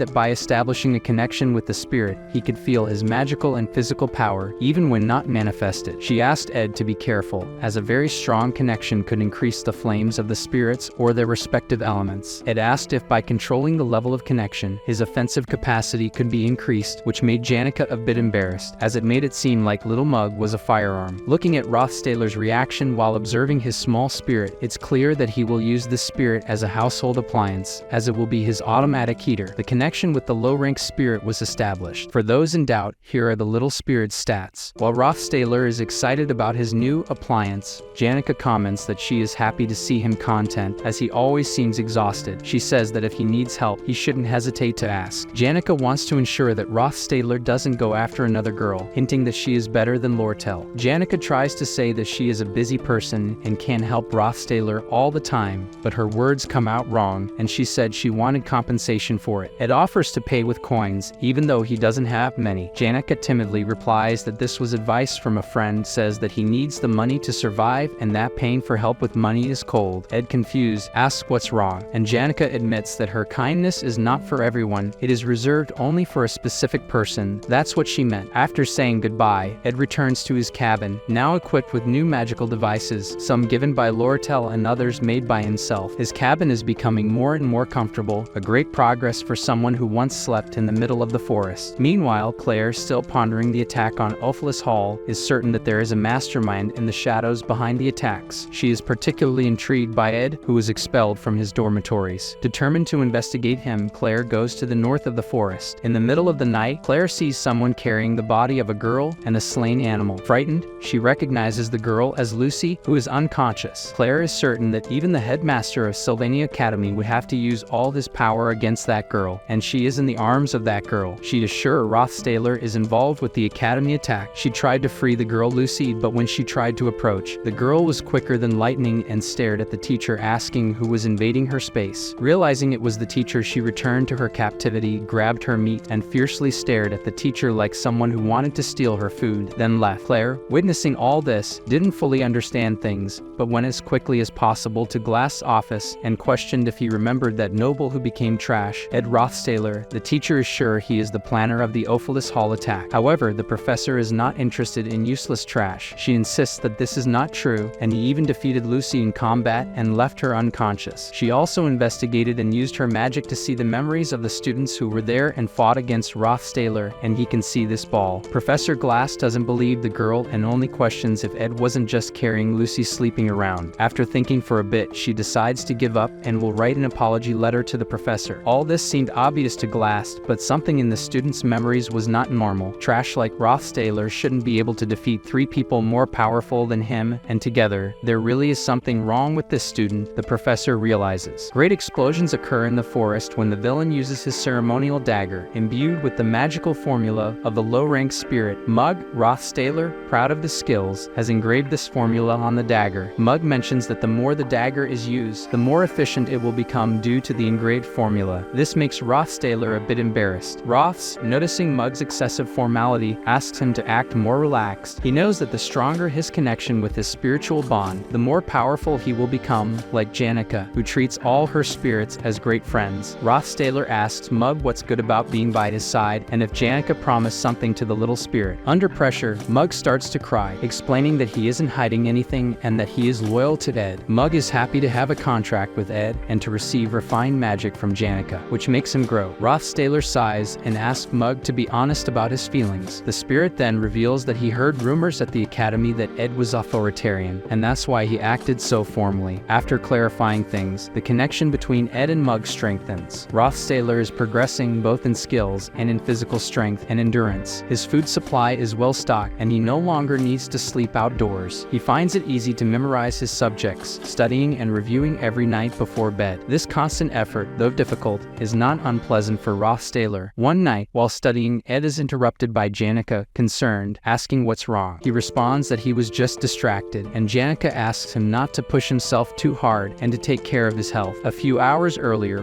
Rothstaler had received 3 different letters, one from the academy, another from the merchants, and the third of utmost importance. The third letter, which needs to be read carefully, reveals that the main story has been distorted. In the second act of the story, the sale of the sealed grimoire sparked a war between the Merchant Center and Sylvania Academy. However, with Elt's downfall, another person got involved, a relative of Rothstaler, interested in buying the sealed grimoire to gain eternal life. This relative, the patriarch of the Rothstaler family, is a strong boss who should appear only in the 4th act. If he gets the grimoire, his strength will be immense. The letter specifies suspicious actions of Crepin Rothstaler and is an invitation for Ed to discuss these matters. In another location, Fiona, the sender of the letter, reflects on the financial situation of Sylvania Academy. Being a private academy, it cannot provide financial support, facilitating the purchase of the grimoire by the Merchant Center. The academy's director asks Fiona for help, but she suspects how Crepin, Ed's father, is aware of these negotiations. One of the guards raises the hypothesis that Ed is reporting everything to his father, but a distant voice, belonging to Lortel, questions this assumption and asks for Fiona's attention. The princess doesn't see how this can be reasonable as far as she knows. Lortel hated her. Lortel responds that this is a very unfair accusation, as she would never hate the beloved, beautiful, and dazzling Princess Fiona. Anyway, Lortel is there to explain that Crepin's involvement must have been due to Elt, her father, and not by Ed himself. This catches the princess's full attention, as Crepin only got involved in all this due to the failure of her biological father's plan during the grimoire purchase, resorting to this only option. However, it is still very strange to Fiona, as at first, it seemed that the Rothstaler family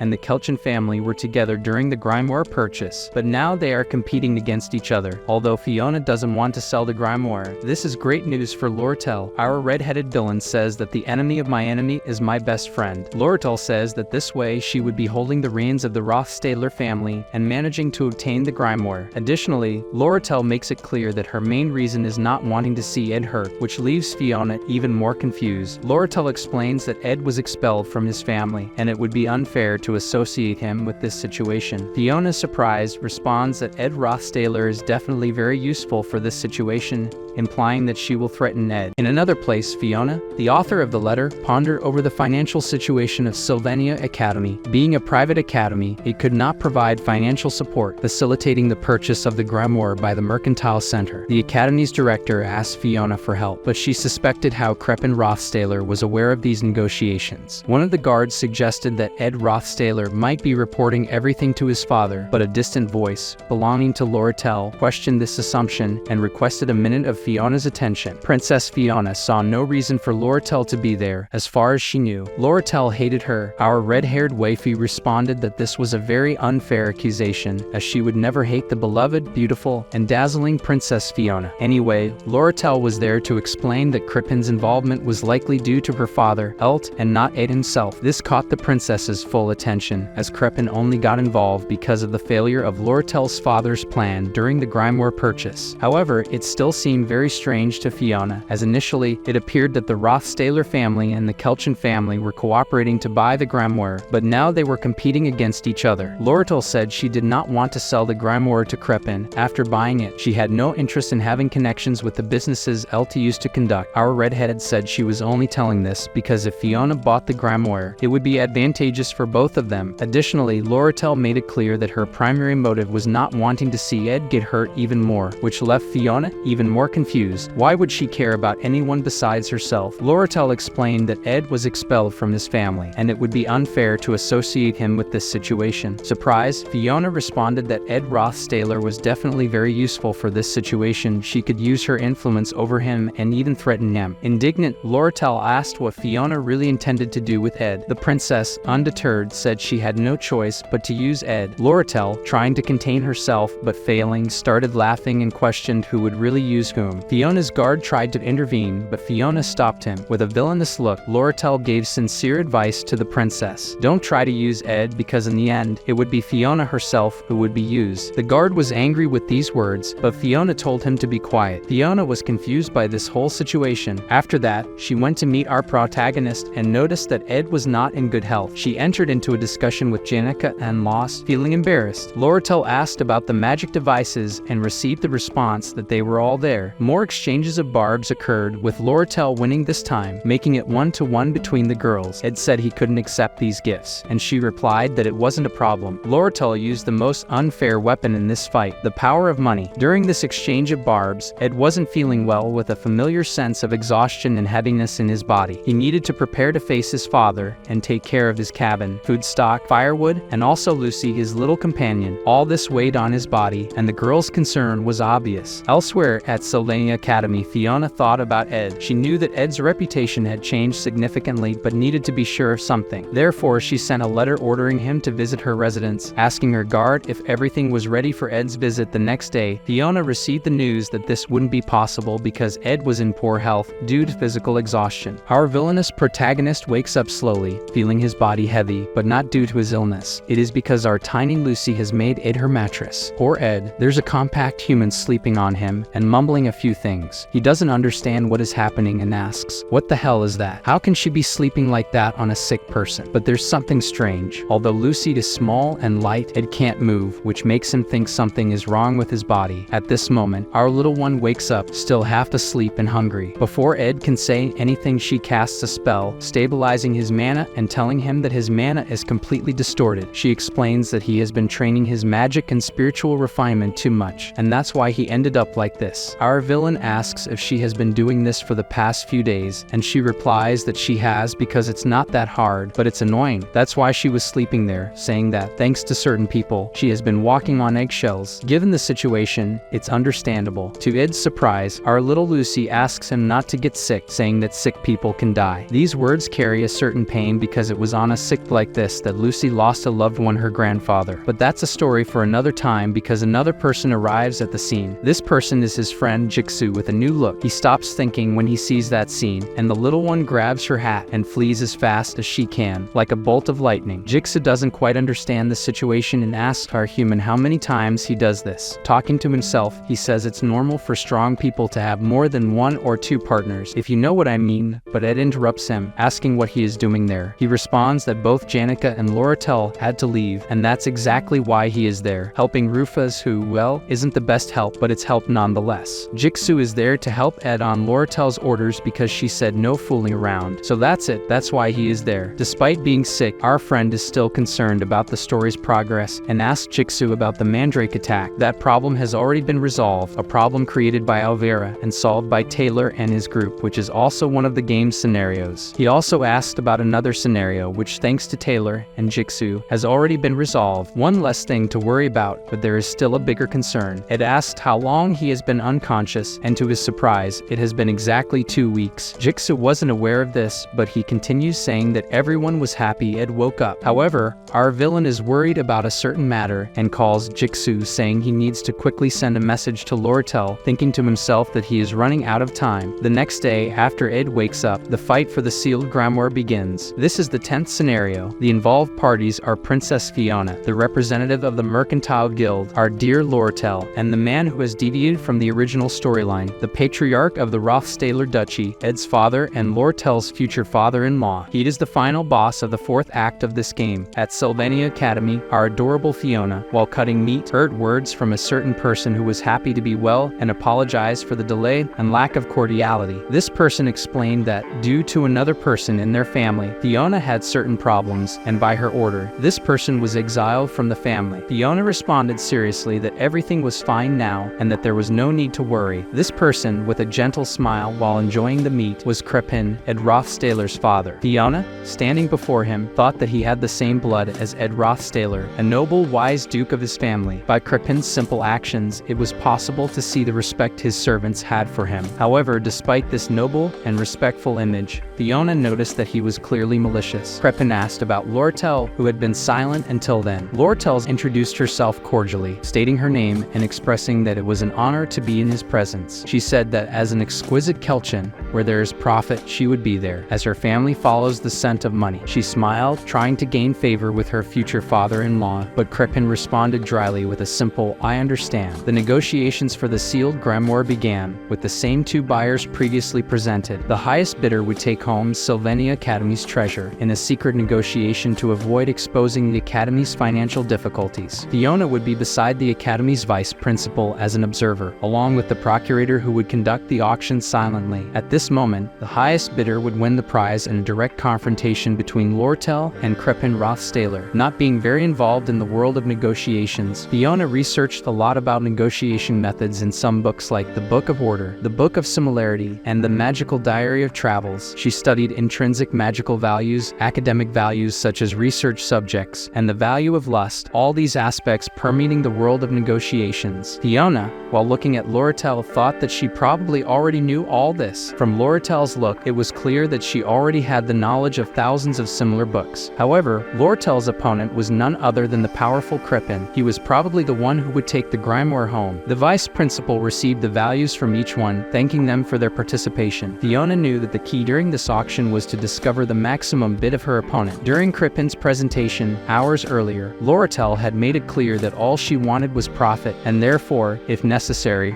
her bid would be around 8,100 coins to ensure profit on resale. Fiona said that any value above that would result in a loss for Lortel, which meant that if Crippen's bid was higher than 8,000 coins, the grimoire would be his. The vice principal announced the bid values. Crippen offered 8,500 coins. Fiona had expected exactly this amount, as Crippen had shown his interest in the grimoire. To Fiona's surprise, Lortel announced a bid of 9,400 coins. Knowing well the art of cunning, Lortel emerged victorious, leaving Crippen irritated and leaving the place quickly. Fiona is confused, thinking that perhaps this was Lortel's goal from the beginning, to buy the grimoire to prevent it from falling into the wrong hand. Fiona doubts Lortel's intentions, as she is not known for acting out of justice. The only explanation is that Lortel acted under the command of someone who knows Crippen's malicious nature well and wants to stop him at any cost. Remembering Lortel's smile, Fiona thinks of a certain someone who has no affiliation with her family, who was expelled from his quarters, had his name revoked, lived by his own determination, and collapsed from overwork, fighting against the darkness of his family until the end. This person is none other than Ed, our beloved villain protagonist. Fiona,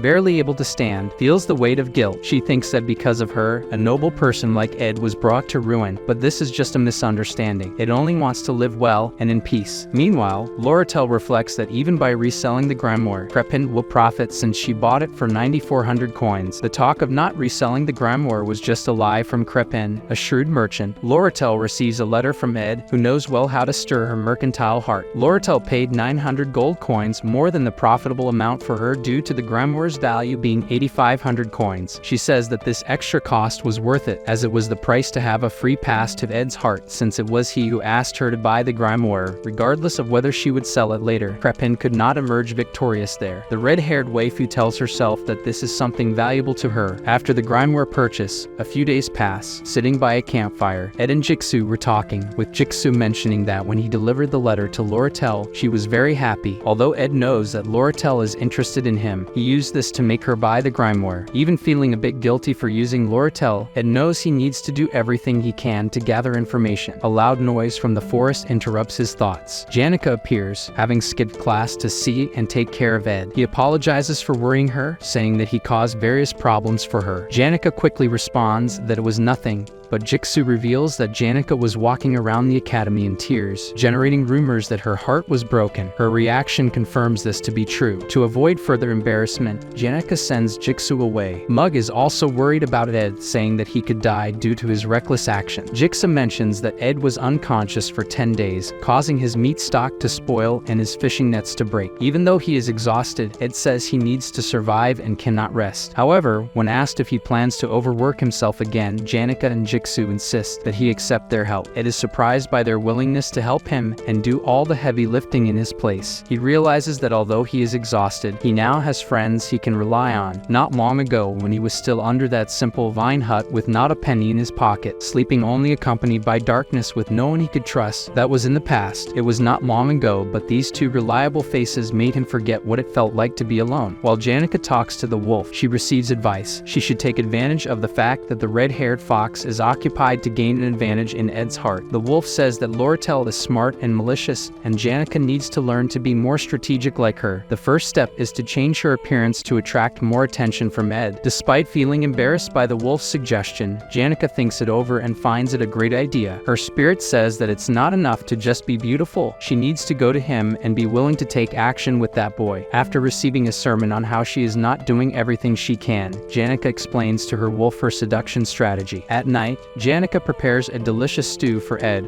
which he appreciates very much. With all the help around him, Ed knows that the least he can do is recover and be well. As he lies down, something catches his attention. Someone comes to him, saying he looks very tired. Prepare your hearts. Janica appears at the door with a smile that women use to defeat any man. Janica says that he shouldn't pretend everything is okay and that he isn't going through a difficult time. She says that exhaustion affects everyone equally, both physically and mentally, and she knows how hard he has worked to improve his life. She shares that when she was in her most difficult moment, many people helped her, but only one person made her rise from rock bottom by staying by her side. Using the same words Ed used when she was in that situation, she says that it's okay now and that he did his best. Despite Ed trying to say that she doesn't need to exert herself so much, she interrupts him, insisting that he must accept her help. With a slight sigh, Ed finally accepts that he has people he can count on and that he worked hard to get here. He falls asleep, feeling the best support a person can have by his side, the company of a beautiful girl. The night passes and a new day dawns. Ed wakes up feeling better from his exhaustion. Next to him, what catches his attention is the person who has been taking care of him non-stop. Seeing this girl here makes him so happy that it was impossible to contain his smile. He is fully healed and rejuvenated. In the past few days, Ed has made significant progress in his skills, especially in production research and magical engineering, becoming more versatile in his skills. However, there is a clear limit to what he can do, as most of the recipes for magical devices are given as rewards after certain scenarios. Since he doesn't want to get too involved in these scenarios, it becomes difficult for him to obtain such recipes. Observing Ed's progress, it became clear that he was not very interested in magical devices. Even with the recipes, he couldn't produce such devices immediately, as specific materials were needed. However, Ed's situation was a bit different, since he had someone by his side who could get him any material he needed, even from the other side of the world. That person was Lortel Kelchin. She came to Ed,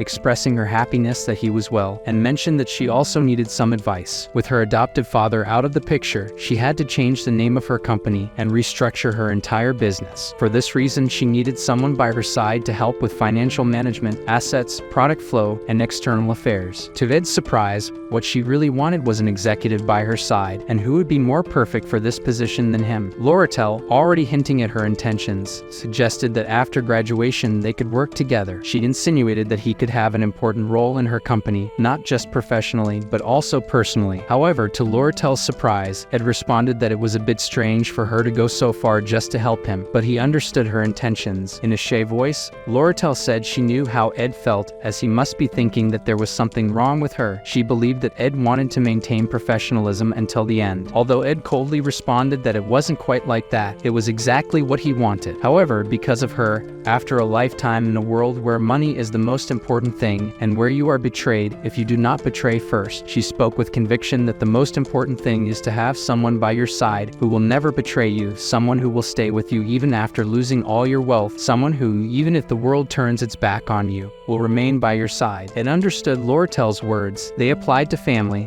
a lover, or even friends. For Loratel, who lived in an environment where only money mattered, Ed understood that she lived in constant fear that something might happen. Loratel then expressed that she just wanted Ed to stay by her side. Our villain was surprised by Loratel's words. Despite all this sappy scene, he almost fell for her act as she was using all her negotiation and seduction skills. Loratel did ask something of Ed, and it wasn't entirely a lie. Due to the situation and the silence, Ed understood well what she meant. Therefore, he said he intended to graduate from the academy first and had no intention of leaving school. With these words, she agreed and said that after his graduation, they could talk again. Loratel suggested that after graduation he could soon use this free pass, if he understood. With a beautiful smile, she said it was great to see Ed after such a long time. As the villain waifu left, Ed sighed and thought he might have done something terrible and worried about what could happen in the future, feeling indebted to her, and Loratel, in turn, thought to herself that she almost made a mistake, as her words to Ed were almost like saying, "You belong to me now." She'd had planned to say that, but seeing his face and state, she changed her mind. If she stayed longer, he would see her true intention. However, she left too early because she still had devices to deliver to him, but she felt a bit awkward returning given the situation. With this thought, she decided to leave the devices in his cabin. Meanwhile, Janica, who had just woken up, thought she should prepare a snack for her beloved Ed. In this context, various misunderstandings arose. Loratel questioned why Janica left the cabin so early, and Janica questioned why Loratel was coming from where Ed was bathing. This marked the beginning of a new scenario of competition for Ed's heart. Ed Rothtailor, who had already returned to his survival routine, was accompanied by Mug, who advised him not to overwork himself. Despite Mug's concern, Ed only apologized. Thanks to Jixu and Janica, he had enough food and firewood, and thanks to Loratel, he had enough money to furnish his cabin. What worried him most now were 3 letters he received before collapsing from exhaustion, one from Loratel, another from Princess Fiona regarding his father, and the last from the academy without a sender. Ed knew who sent the letter: Professor Glast, who wanted to have a private conversation with him. Due to exhaustion issues, this conversation didn't happen, so Ed didn't know why he was called. Given that Professor Glast would be the final boss of the second act, and it had already begun, Ed recalled that Glast always believed that people with talent had the power to change the world. To revive Sylvania, a great sage, Glast researched various magics that distorted natural laws. To complete the magic, he needed the sealed grimoire, which the Academy sold to Loratel. In desperation, Glast stole the grimoire and attempted to inject the spirit of Sylvania into his childhood friend, who was born with such magic that distorted natural laws. This is Glast's story, a narrative of a madman. According to the game, fortunately, Taylor and his group managed to save their friend, breaking Glast's traps. After being defeated, Glast made an abrupt declaration before falling from the top of the magic tower. Despite dreaming of academic advancement and individual talents, this was his final act, and without remembering his last words, our protagonist's knowledge goes up to here. However, the final battle of the second act, The Beginning of the War and Conquest, is a book that changes the properties of the sealed grimoire into a connection formula that begins with the kidnapping of childhood friend Ayla by Professor Glast. In the presence of a great demon and the culprit of the kidnapping, Ayla screams, saying it's his fault and that she hates him from the bottom of her heart. Ed Rothtailor, once again dragged into the center of conflict, but this time he says he is not to blame for anything. He was also kidnapped just like her. Our protagonist, Ed, was captured by the professor for some reason. Before we get into that, we need to vote. 3 days ago, while he was quietly living his life, having finished all his tasks related to food, etc., he thought to himself that Professor Glast's plot was about to begin. Despite feeling a bit embarrassed for not increasing any of his magical engineering stats, while reflecting on his training, Ed had a slight idea. He only thought drastically about how to raise his stats, but didn't remember that during the Professor Glast arc, there are 4 stages of battles. The hardest is in Stage 3, in the secret lab. The boss of this stage is the spiritual librarian Reina, a spirit so strong that it's almost impossible to get through this stage without the holy form of the story's protagonist Taylor's sword. However, this is not a problem for Ed to solve, but for Taylor and his group, as Ed's interest in this stage is the library's content, which contains valuable magical engineering recipes, including even 2 legendary recipes. Still, it remains dangerous, according to our dear villain. villain. Looking at a certain person, perfect, spectacular, slender, and beautiful, Ed thinks that everything will be fine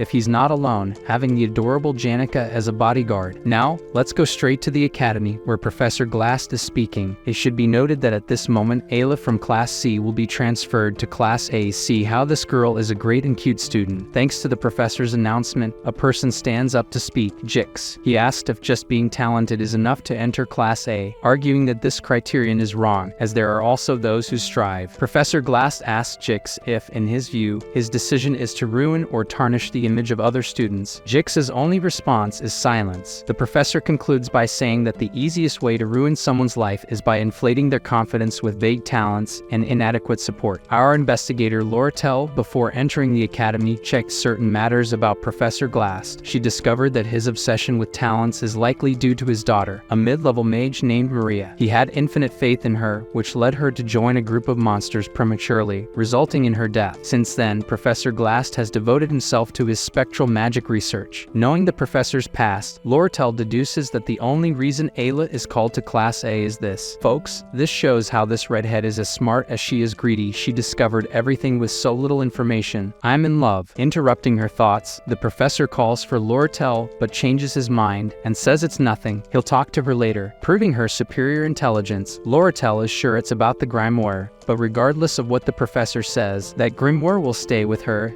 as it's what will give her access to the naked body of a third-rate villain she fell in love with. Let's get to the classes. Ed is thinking about the sealed grimoire that will soon be handed to Lortel and the attack Professor Glass plans during the grimoire handover ceremony. He plans to follow Taylor while he clears the scenarios to save his childhood friend Ayla, and then he'll grab magical engineering recipes in the spiritual library. The items were Glock's Eyes, temporarily increase your proficiency and affinity with mana. Delheim Hourglass, coats all physical states for a few seconds. Although these items don't have the most impressive effects, due to the difficulty of obtaining the materials, they can only be made during this scenario. Therefore, Ed thought, I'll get them all. While he's there, Ed could check or admire Taylor's progress during the scenario. Ed knew well that the scenario where Professor Glass would act would be during the sealed grimoire handover ceremony, so he told Janica that he lost something in the basement and asked for her help to find it. For a moment, he thought Janica would hate the idea, but she got all excited with Ed's request for help. Meanwhile,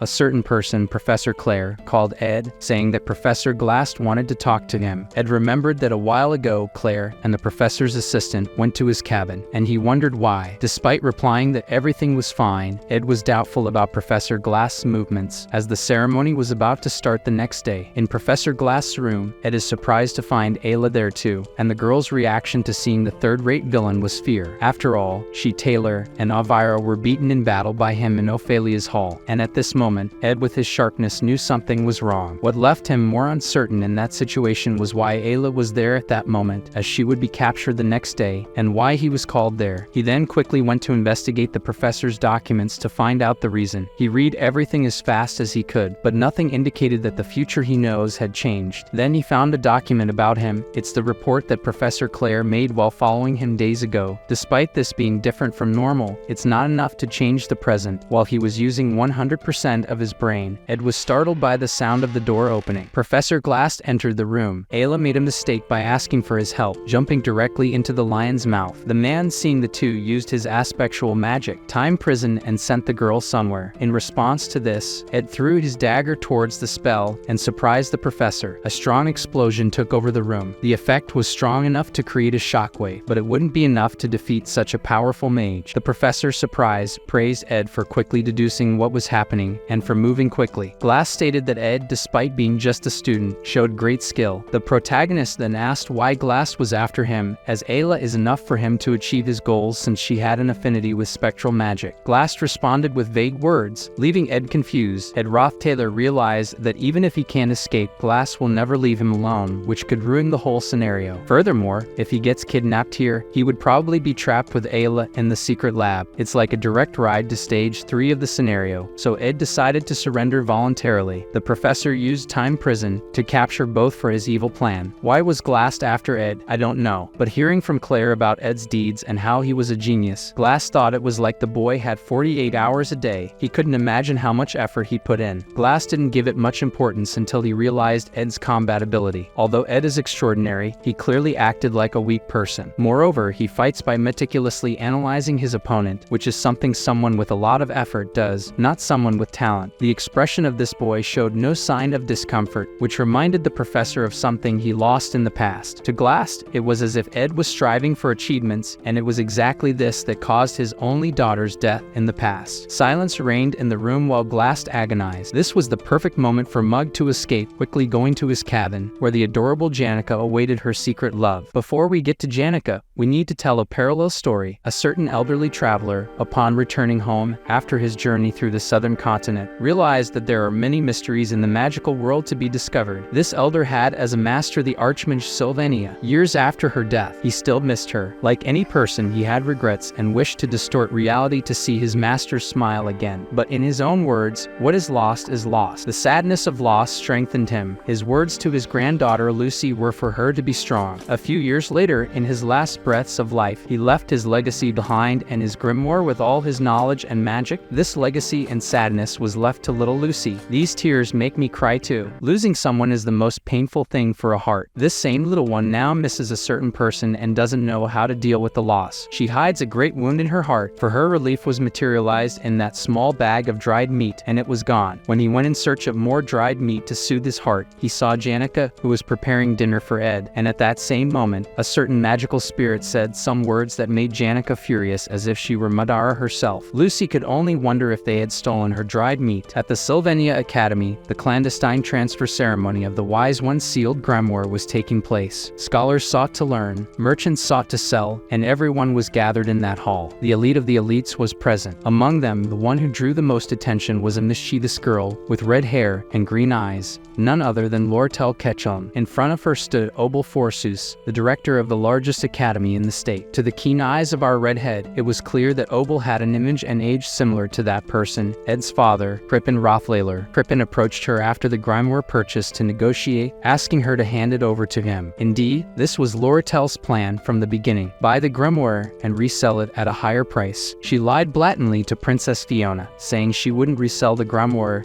if she obtained it, and thus Fiona gave such a high price for the resale to Crippen, who accepted without hesitation. Before leaving, Crippen informed her that his adoptive father had hired a group of mercenaries to go to the academy. This information was not just information but a warning to Lortel. Now, with the sealed grimoire, information about Elt, and a possible exorbitant resale in her hands, all preparations were complete. The book in front of her was the personification of great profit, but the smile on her face was not of happiness for a successful deal but rather a ticket to the heart of her first love, the third-rate villain. Suddenly, a sudden attack and a dense miasma took over the place. Golems appeared in the room, and while the director dealt with them, Lortel realized it was a premeditated attack seeking the grimoire. The concern on Lortel's face was evident as she had just lost her free pass to Ed's beautiful body. Lortel was on the verge of crying over what had happened. Someone appeared, placed their hands on the grimoire, and then used magic to disappear in front of everyone, and that was how she lost something so valuable. And so the final chapter of the second act began with the War of Glass conquest. Up to this point, Ed had been captured. Janica was furious upon discovering this, and Lortel had lost her chance to win over Ed. Let's go to the secret lab, where Ed, whether he likes it or not, is considered the greatest villain of all time, according to Isla. While she screamed and cursed Ed, a mysterious voice asked for silence. It was the researcher Cum, whose beauty was comparable to his cruelty. Cum warned that if Ayla continued to scream, a terrible demon would awaken. He said a few things, but Ed just mocked the man, and the man's bald head got sweaty seeing the captive so calm. Ed was in a tough situation and could only wait for Taylor to come and save his childhood friend. When he passes by the library,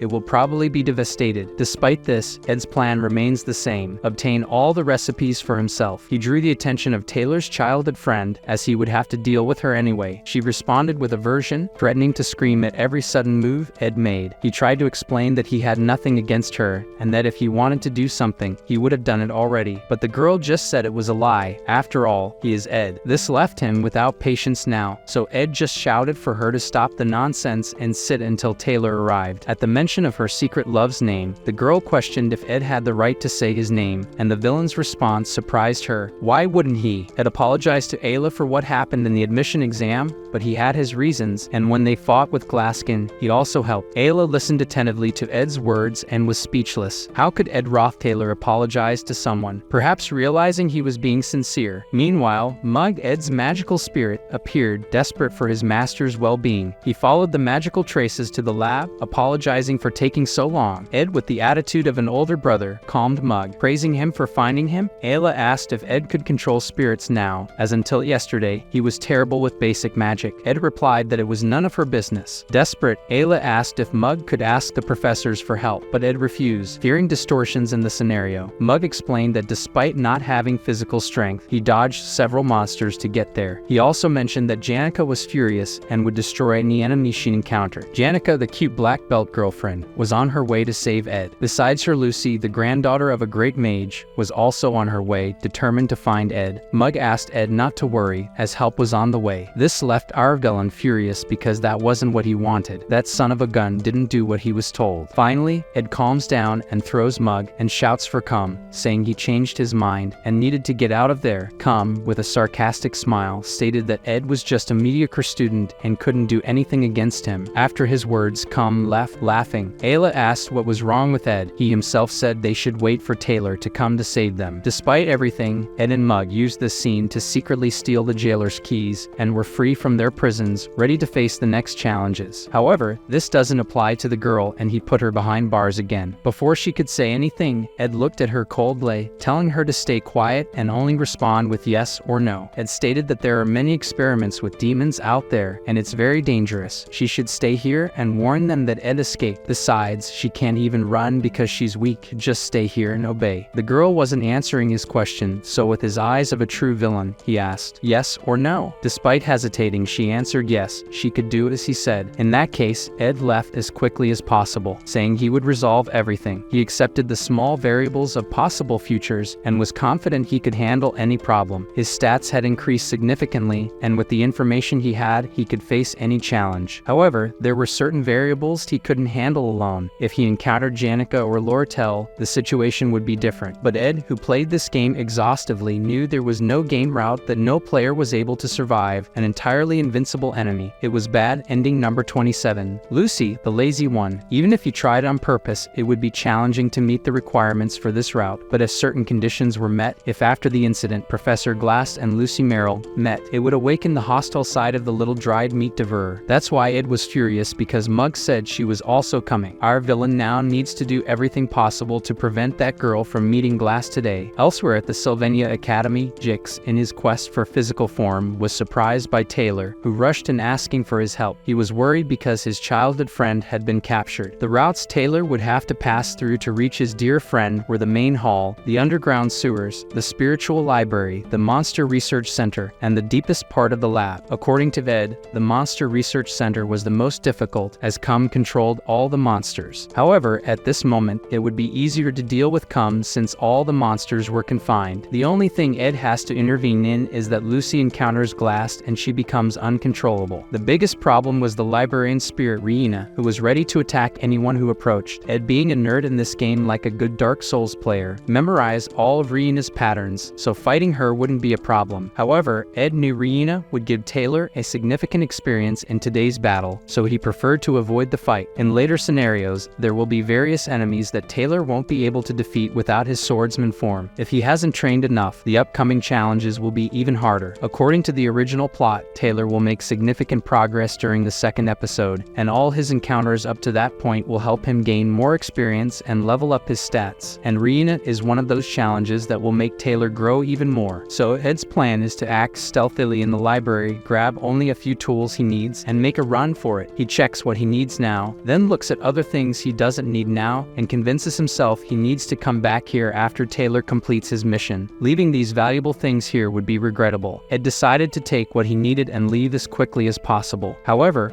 A sudden earthquake made shelves fall, drawing the attention of the spiritual librarian Reina, who noticed the visitors. Ed and Mug were in trouble, but before dealing with that, let's go back 30 minutes before the earthquake. During the attack in the room where the sealed grimoires were being exchanged, Loratel was impatient. She herself told the director that if the sale of the sealed grimoire wasn't discreet, it would ruin the reputation of the Sylvania Academy. It was shameful it had been stolen during a ceremony where all members of the academy were present. The director promised to take action to recover the grimoire, and no matter what Professor Glass' plan was, it wouldn't succeed. The director's words left Loratel confused. He decided he should tell her the essential facts, mentioning the three main taboos that distort the laws of nature, distorting the flow of time, and challenging human destiny: the quest for immortality, the resurrection of the dead, and time travel. Loratel, surprised, questioned if Glass was trying to perform experiments with resurrection magic. If that were the case, did Director Obel also know about it? The director denied the accusations but claimed to be curious. He mentioned that Sylvania had the habit of saying the most talented propelled the world's progress. Glass' daughter, wanting to impress her father and show great talent, ended up dying. Obel then asked if Glass could complete a resurrection spell that could bring the dead back to life. Loratel was stunned to hear the man's words, and then news interrupted the conversation. Someone reported that Taylor was seen chasing Glass, who fled to the underground. He not only stole the grimoire but also captured students, including Taylor's childhood friend. Loratel, surprised and furious upon hearing that Ed Roth Taylor and another girl were also captured by Glass. Obel is the greatest sorcerer of this era, and he said he would take responsibility, so waiting here is the most rational thing to do. But Loratel went to the window and, with her binoculars, tried to see the cause of these vibrations: a giant spirit carrying a beautiful girl crying and, at the same time, furious for kidnapping her great love. If even her rival was acting, Loratel decided she couldn't stay here waiting. After all, despite the director saying he would take responsibility, he wasn't doing anything now. She put on her hood and ordered her team of merchants to follow her, for she would enter the battle too. Dorrit, in her third year, and the best in alchemy in the entire school, was also involved. Although she didn't stand out much in her first year, Professor Glass saw her true potential, and she believed his dubious actions had a purpose. However, dealing with the fury of someone in love is not easy. The power of love is as strong as that of friendship. Janica, determined, was looking for her beloved and faced anyone who stood in her way. "Where is my man?" she screamed. Dorrit didn't withstand the danger and died from an overdose of fear. Not getting any answers, Janica decided to move forward along the path the spirit had mentioned before, but now the girl realized her fury had blinded her, and she didn't remember anything after hearing Ed was kidnapped. Dorrit started making noises, and then Janica snapped back to reality and realized she made the girl have an attack and decided to be merciful and cover the girl. At that moment, she put the cloth over the wrong place, or she really visited Queen Elizabeth. The most important thing here is that Loratel also arrived at the place. Our mischievous redhead knew that Janica Faylover was the most powerful student in the academy, except for Lucy, of course. Either way, Loratel knew Janica would destroy all the sewers and cause a great commotion to ensure Ed's safety. She has the power to destroy everything and carry Ed in her arms as if he were a princess being rescued by the hero. She couldn't accept this future. Loratel went to Janica and said she should know Ed had already been rescued. After a battle, he was seriously injured and returned to the camp in the forest. Janica, with her killer instinct, questioned why Loratel was telling these lies to her. She was the first to arrive and knew there hadn't been a battle yet. Despite not being very smart, Janica was very perceptive when it came to Ed, Loratel had to admit. Janica then questioned the little red hood of greed. Why did she bring merchants to a battle? Is this really a smart decision? Janica said she'd asked Lucy for help. That is real help. At that moment, while the two girls had a contest to see who deserved the heart of the villain, Ed Roth Taylor, more, they both agreed that the most important thing was his safety. Each decided to cover one side of the sewers to find the place faster. While this would make them faster, it was also a way to compete to see who would find him first. A race to save and win the heart of the horrible villain who suddenly became a hero and warmed the hearts of both girls. And back to the library was the earthquake that made Ed get discovered, caused by Janica looking for him. No, when he was face to face with Reina, the ceiling was destroyed, and then Lucy entered the place as if she were a lazy comet. Even without trying, she had defeated Reina. Lucy woke up a few minutes ago and just won the race for Ed's heart. She just woke up and already resolved everything because, according to her, she was just bored and came to help our dear Ed. To do this, she crossed the mountains like a missile. Meanwhile, at the Sylvania Academy, the director is asked if he will just stand by and do nothing to stop Glass. He responds that this is a great opportunity for the students to prove their potential. Honestly, what kind of school school is this? It only has useless teachers. This is the easiest job in the world. According to the director, Jix and Taylor have assembled a rescue team for Ayla. Elvira and others have already started to mobilize. The author uses this approach to avoid involving the director of the continent's most famous academy, believing in the students even though the school's treasure has been stolen and the students kidnapped. Lucy, all excited, asks if Ed has any jerky to share. Of course not. The search for jerky didn't go well, so she decides to take another nap. Ed knows that both Janica and Lortel will come for him. Taylor's growth will be sufficient if he overcomes the remaining challenges, since the boss has already been defeated by our little jerky devourer. However, regardless of Taylor's growth, the biggest problem is that if Lucy encounters Glast, everything will collapse. To prevent this, Ed asks her to stay with him, which surprises her of course. Not knowing exactly what to answer, he remembers the encouraging words of the adorable Janica when he was in a coma. He tells Lucy that she is strong and that by her side he will feel safe. Therefore, she should stay with him. While she is looking for jerky,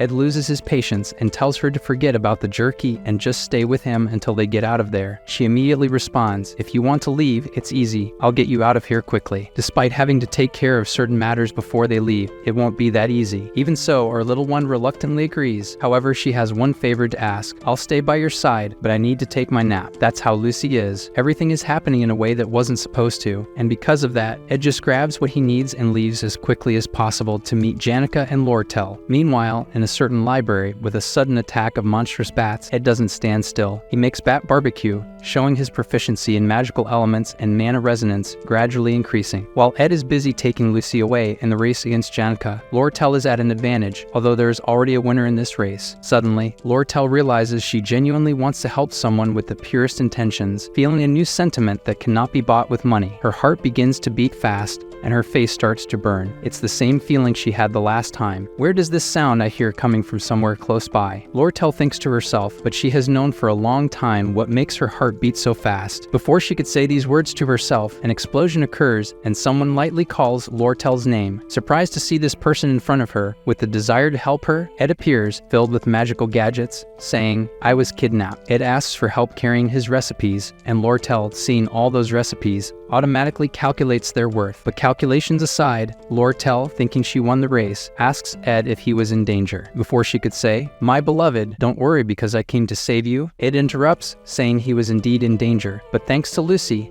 now in her 10th nap on his back, he is safe. For Lortel, already anxious, the competition for Ed's heart now includes Lucy. Lortel thought she had a clear advantage over Janica, being more proactive, even managing to get a kiss from Ed. Despite being so nervous, she thinks about taking control. Ed, with his charm, melts hearts, acts first, and says he is grateful to have her around and asks for her help. Just hearing the words of our villain, expressing gratitude for having her around, makes her as red as her own hair. But to both their surprise, an interruption occurs. A visibly exhausted man arrives to warn of a big problem. Meanwhile, elsewhere, our hero Taylor and his team play their roles. Clayton, always fearful, and Elvira, with a strong temperament, are also making an effort. Taylor meets Elvira and her group and asks for help to save Ayla. A new character enters the scene, a self-proclaimed romantic prophet, smiling as she states they will soon encounter a strong opponent. As she points in the direction of the powerful monster, a large explosion confirms the girl's theory, and a giant monster emerges from the flames. The enemy, however, has already been defeated by Janica, determined to protect her beloved. Jix greets the new ally while the others prepare to fight, knowing she was a major enemy they faced in the past, so they are sure she is an enemy again. However, a misunderstanding occurs. Janica, aware of the situation, knows that Claire is to blame, but resolving this will be complicated because of her past with Taylor's group. Jix tries to calm Taylor, reminding him that the focus is on saving his childhood friend. At that moment,